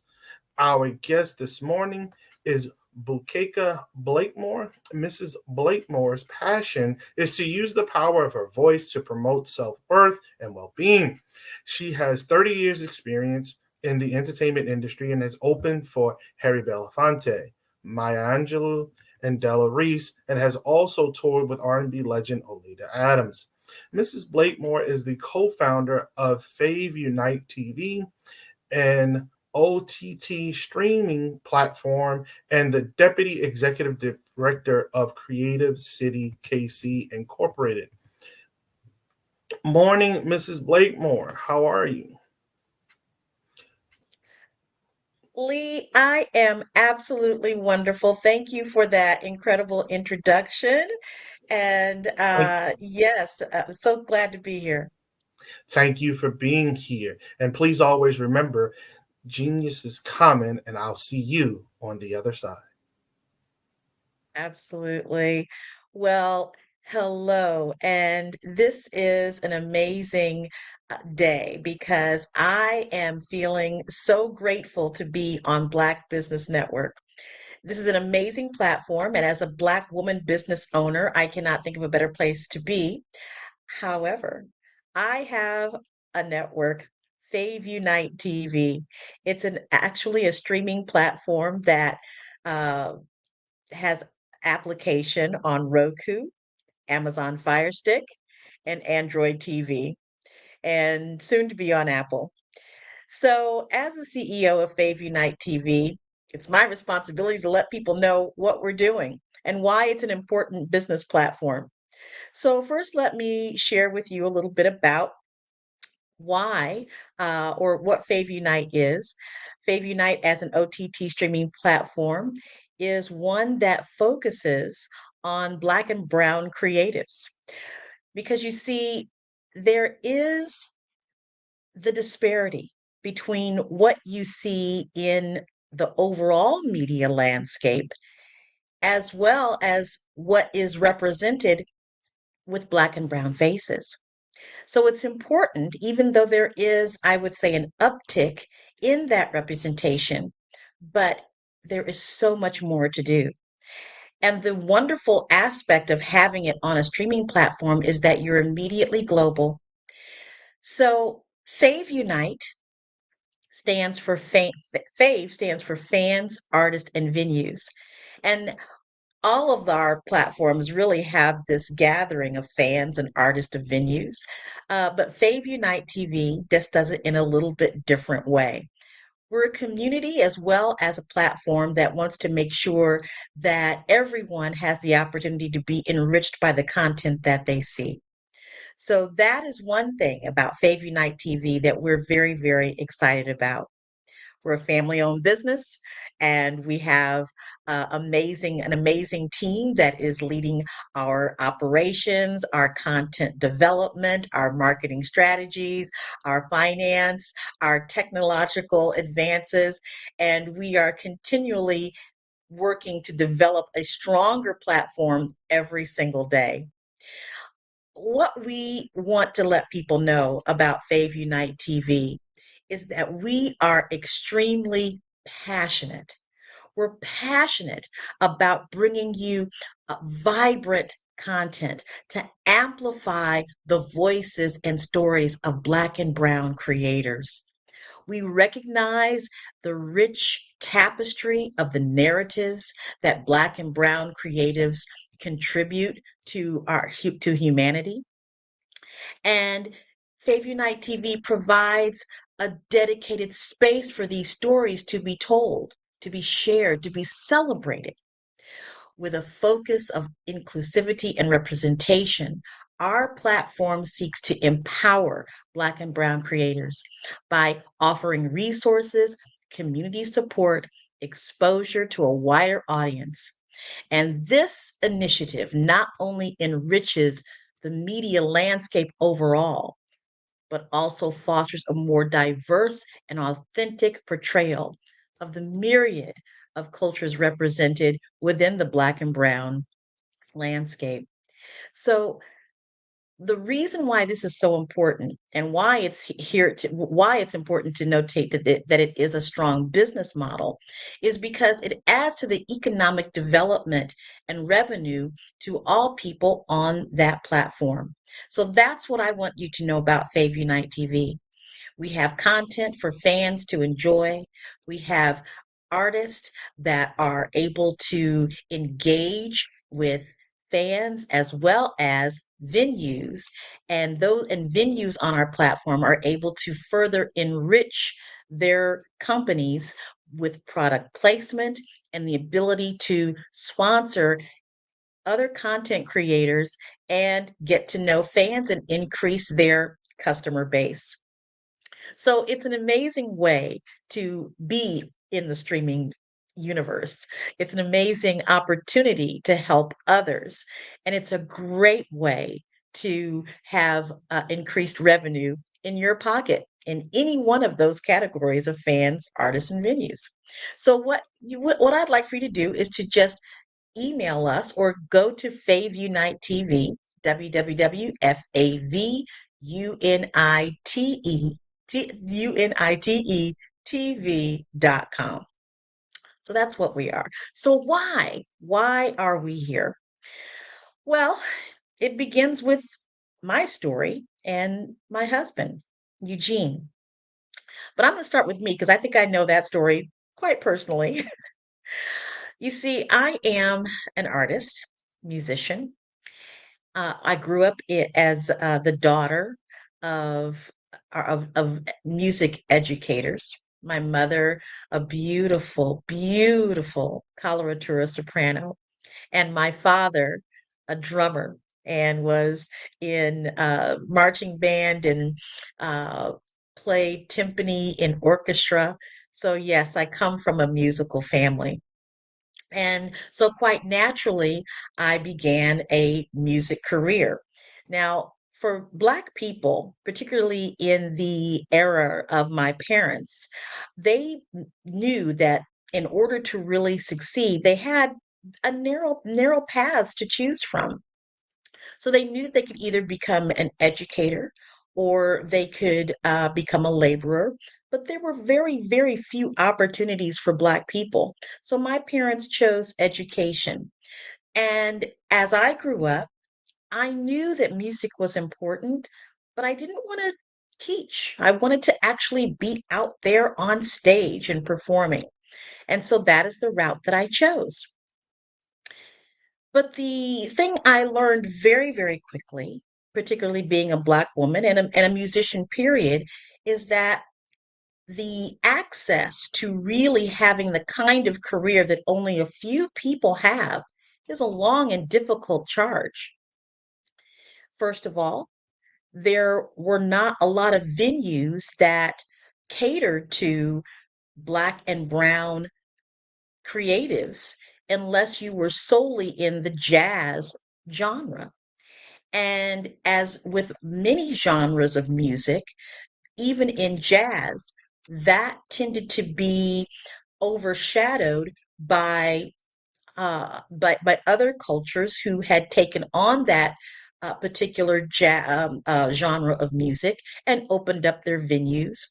In fact, I live in Kansas City, and in the 1920s, there was the very first musicians union. It's called the Local 627. And they had all of the greats travel through there: Dizzy Gillespie, Duke Ellington, John Coltrane, um, Charlie Bird Parker, for most famous because he's actually from the Kansas City area. But as far as where they could perform, it was very segmented to a small place in Kansas City. And actually, that story, that narrative, was not uncommon across the country. And it continued for decades and decades and decades. In fact, really, it's still the case that there aren't a lot of venues for Black and Brown musicians to simply perform their craft. So that was my story. I was blessed to be able to meet people that led me to speak for to open up for Maya Angelou, for Harry Belafonte, for Della Reese. I even had a wonderful experience where I was performing, and she was singing all the words to my songs, Della Reese. So I did have great opportunities at progressing in this industry, but certainly not to the level as we see in for many people. And that is the case for most Black and Brown musicians that are in the world trying to make a living in honing their craft. So, as I started to do some research in this area, I found that, of course, my story was not uncommon, right?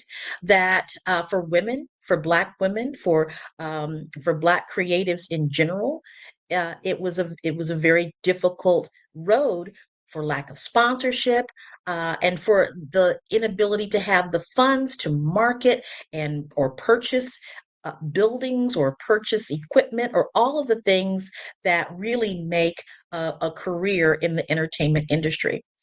So at one point, decided, if I'm going to do this, I'm going to do it my own way. And for many Black women, that is exactly what they have decided to do. Now, here is the great piece about this. What that enabled me to do, and many other women and Black and Brown creatives to do, is to start to get to know the business of the entertainment industry. And that's why it's so important that this network is here, because we need to educate people on the business of various types of entrepreneurial aspirations, and that and with the music and entertainment industry, it's no different. So we begin to see that there are more Black and Brown creatives, more Black and Brown women who are behind the camera, who are in the studio, in the engineering booths, who are now taking those executive roles positions, CEOs, starting their companies and building businesses that enable individuals, creatives, to have their own shot at creating a revenue stream that will allow them to live a better life. And that's what we're here for. That's what Fave Unite is here for. So it's taken a few decades to have that happen, but you know what? It doesn't matter. The important thing is that it's here. Fave Unite TV is here. We are a Black owned family business that has a platform to help Black and Brown creatives begin to have the opportunity to grow their audience and monetize their content. You know, one thing about being in the having a Black owned business, and in this day and age of technology, is that even though we know that technology is still marginalized in many communities, once you are able to tap into it, you can help those communities and go global at the same time. And that's what we're here to do at Fave Unite TV, is to gather these Black and Brown creatives, assist people in having a platform where they can be not only monetized, but then be able to go global immediately. To go global immediately. So I invite you again to go to Fave Unite TV. That's www.favunitetv.com. And of course, you can always email us at info@favunitetv.com. One of the things that I thought I would share with you today is a little bit about the fact that young people are trying to find their way in the world, right? And we see so much on social media platforms that is true. They're trying to have a voice. They're using social media to garner that voice. But what I want people to understand, particularly young people and Black and Brown youth to understand, is that your your work in front of the camera is wonderful, but your work behind the camera is what's going to sustain you. So let's talk about sustainability. Sustainability is that aspect of business that allows you to have the opportunity to stay in business for decades to come. It means having that ability to have an idea that you then craft and mold and present in such a way that you not only have an amazing product, but then you also have the ability to market that product and then have the groundwork to have that product seen and distributed around the world. And then there's that layer of doing it day after day, week after week, year after year, decade after decade. And when you get into that decade after decade part, that's when you're talking about leaving a legacy. And a lot of our young people don't really understand what it means to leave a legacy, because there's so much of the thinking of what's happening right now. Well, what I want you to know is that what's happening right now is that you have the opportunity to lay a foundation for decades to come. And the work that you're doing right now is important to the future, or can be important to the future. And that's what we want to be able to offer young people, is a platform that enables you to take your work into the future, have a space where you can be seen for decades to come, because the work that you're doing is important for so many lives. So, for example, March is Women's History Month. And of course, we are hearing about the sheroes that laid so much groundwork for women in the United States to have a more successful life and a more profitable future. We talk about the suffrage movement, and that took place obviously in the early 1900s. And there were Black women who highly were highly involved in the leadership of the suffrage movement. Consider Miriam McLeod Bethune and Harriet Tubman. These women made sure that Black women were not left out of the conversation when it came to women's rights in the United States of America. So at some point, these women were 17, 18, 19 years old. They were charged with incredible opportunity, very mature thinking, because they knew that what they were doing at the time was not just for that time, but for generations and generations to come. And that is what we are here to do at Fave Unite TV. Yes, we want to be able to provide you with great content. Yes, we want creatives to come to Fave Unite TV, showcase their work, engage with fans, engage with venues. Yes, we want venues to be able to have product placement in the content that you see and advertise on Fave Unite TV, but you're not just doing it for that one time. You're doing it because you are leaving a legacy and you're building on the economic development and prosperity for the Black and Brown community. And this is very important.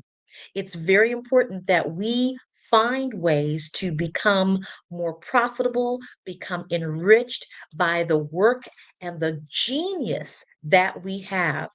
And so Fave Unite TV is a platform for which that is definitely possible. We're excited because we know that this platform is not just for right here and right now. It is for the purpose of building a legacy generation after generation.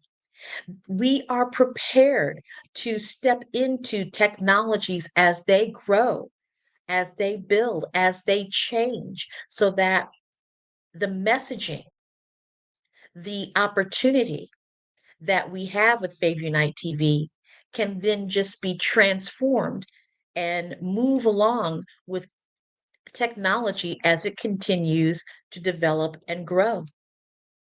Because you see, when we first began this concept and thought about it, I mean, it was 10 years ago that we first came up with the concept of Fave Unite, and we were dealing with the existing technology at the time.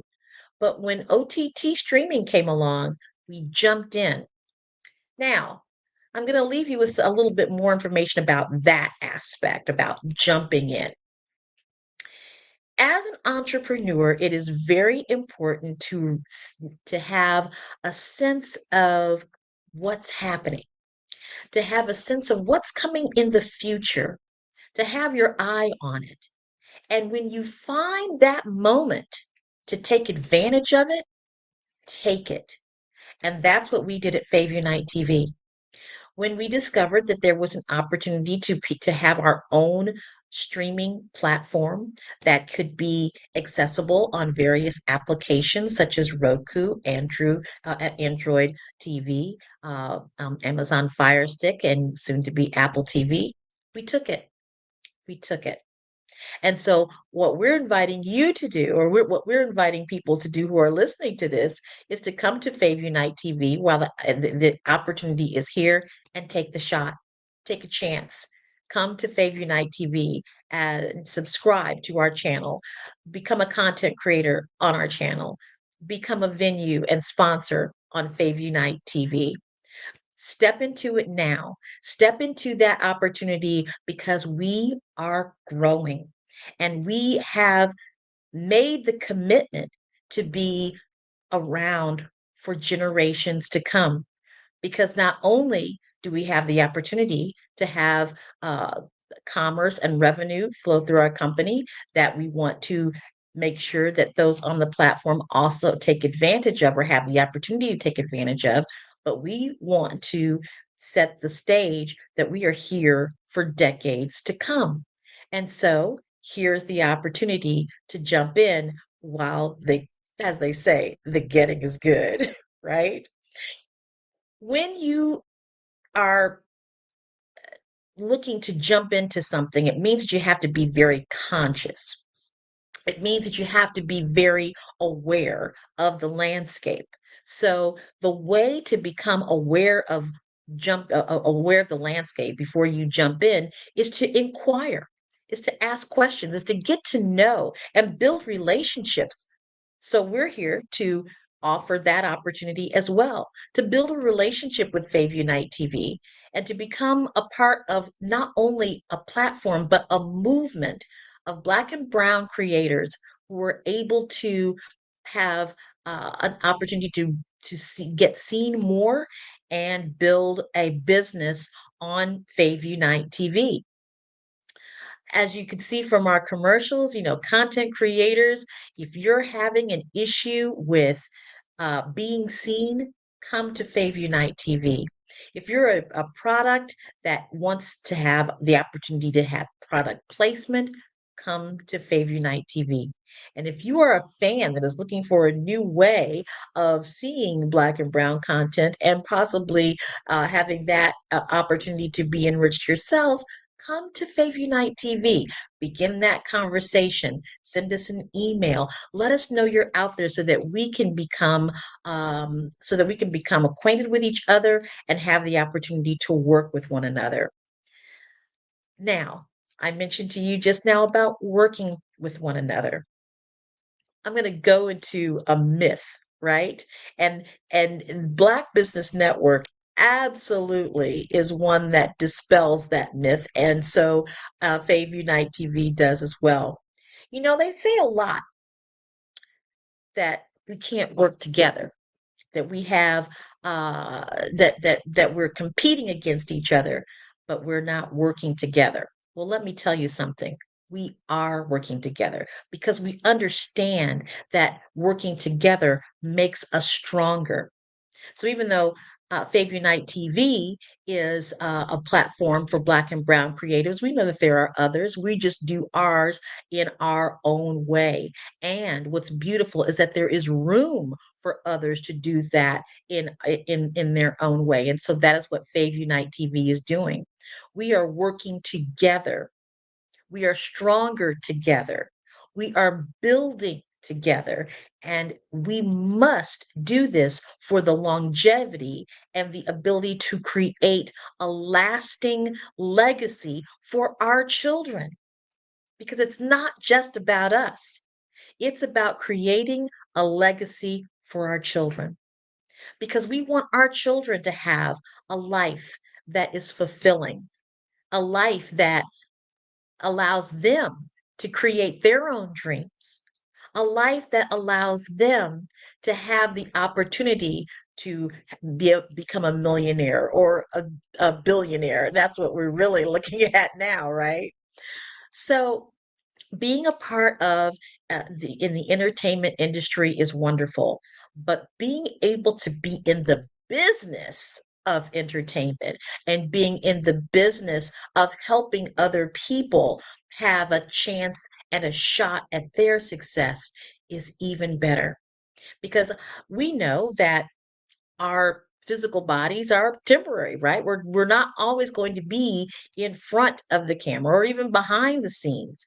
But what we can do while we're here is to leave a legacy, is to build those platforms for which younger generations can come, be on that platform, improve the platform, and take it into the next level of operation.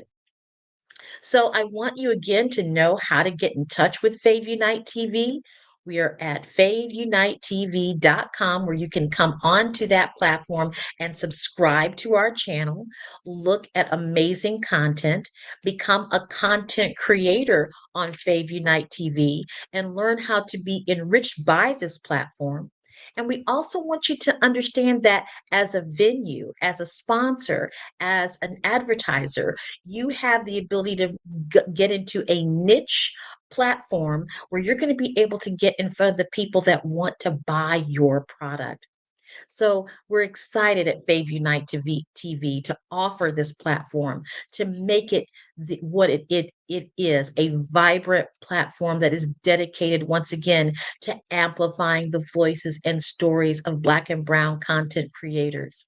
of making sure that fans can enjoy content, that content creators can engage with those fans, and that venues are able to enrich their businesses by being on our platform. This is an exciting time in technology. There's all kinds of opportunities to grow and be seen. And we at Fave Unite TV want to make sure that you know who we are, why we're here, and why it's important to be in conversation with us so that you can have your platform noticed and in the OTT streaming environment. We have the opportunity for you to have your own category, your own space on the channel. We want to be able to speak with you about how you're able to do that. We want to be able to have our fans even be noticed and have the opportunity to be seen and recognized for being a fan on Fave Unite TV. And of course, for our artists, for our content creators, we know that you have gifts and talents, and of course, genius that needs to be seen, that needs to be heard, and we offer that platform. So, in a nutshell, folks, I am the CEO of Fave Unite TV. I saw an opportunity, or I created an opportunity out of necessity for myself personally to have a career that could be that could span over generations. And I'm very proud to be leading this network. Thank you so much.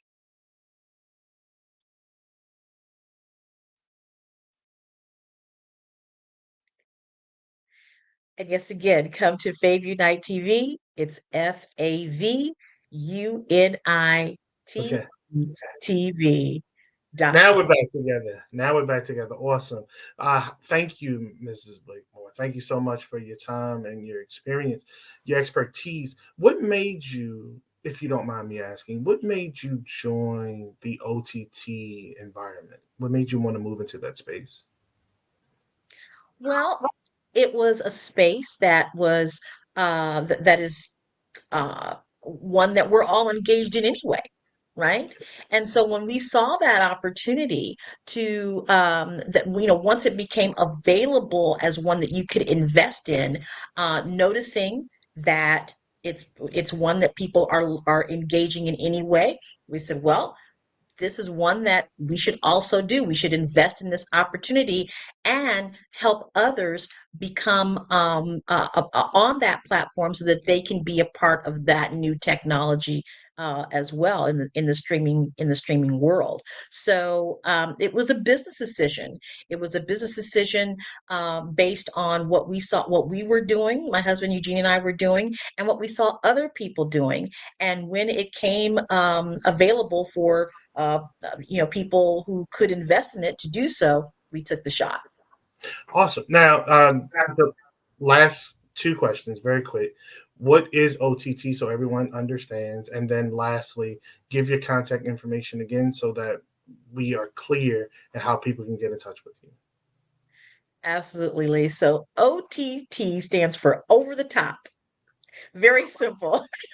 There's no long scientific or technology behind it. It just means it's over the top. But I believe that really why it is called over the top is because we're so accustomed to broadcast television, and what this does, the streaming world is over the top of that. It exceeds the bandwidth. It allows people to be more global, faster. And once again, please, how do people get in contact with you? I'm sorry. Absolutely. Please send an inquiry email to info@FaveUnite TV. That's FAVUNITE.com. Or just come to Fave Unite TV and you'll see some content there that is easily accessible, and you can also subscribe to our channel as well. Okay, and lastly, this personal question: can I cash app you so you can get me some of that sauce from Gates? Because I don't live close, so I'm. Thank you so much. I appreciate you. Thank you. Appreciate you as well, Lee. Thank you so much. Remember always, genius is common, and we'll see you on. I'll see you on the other side. Peace. All right, family. Again, we're doing this, and we're highlighting business owners and entrepreneurs. But the goal is to get scholarships, and we need to help folks along the way in their business journey. The Black Business Expo's mission is to raise funds for high school seniors going to college or K through 12 entrepreneurs. This expo is a fundraiser for students who may go to www.blackbusinessexpousa.com. Again, it's www.blackbusinessexpousa.com to donate to the scholarship fund and or use the Cash App that's on the screen below and say $BBXUSA. Our goal is to give laptops and up to $5,000 to 10 students. Students can register online at www.blackbusinessexpousa.com. Every dollar counts. So we want to remind you to donate to the scholarship fund. We want to thank our Black Business Expo USA sponsors for March 2024.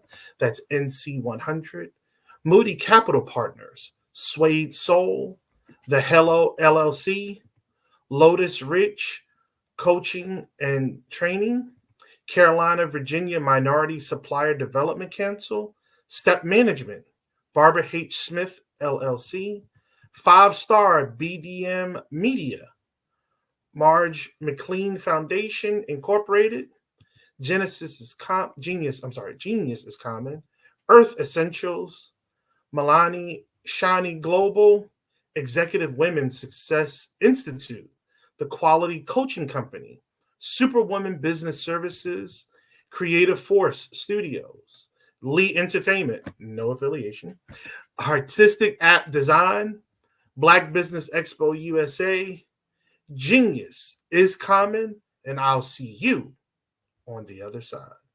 Peace. Hello, I am Dr. Eric Kelly III, the visionary strategist and founder of the Black Business Olympics. I invite you to showcase your Black-owned businesses on the Black Business Network global stage. The Black Business Olympics is a global Black Business Network platform that propels Black-owned businesses into the international spotlight. By showcasing your business on the Black Business Olympics platform, you can reach a worldwide audience of potential customers, partners, and investors. You can also establish yourself as a thought leader, an expert in your field, attract lucrative partnerships, and more speaking engagements. In addition, the Black Business Olympics platform provides a valuable opportunity to connect and collaborate with like-minded entrepreneurs and business professionals from around the world. This can lead to new business opportunities, ideas, and relationships.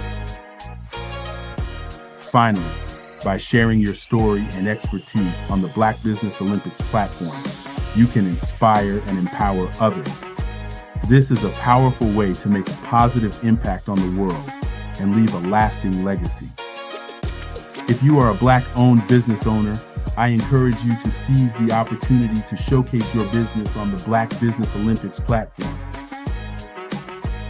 It is a once-in-a-lifetime opportunity to make an indelible mark on the world.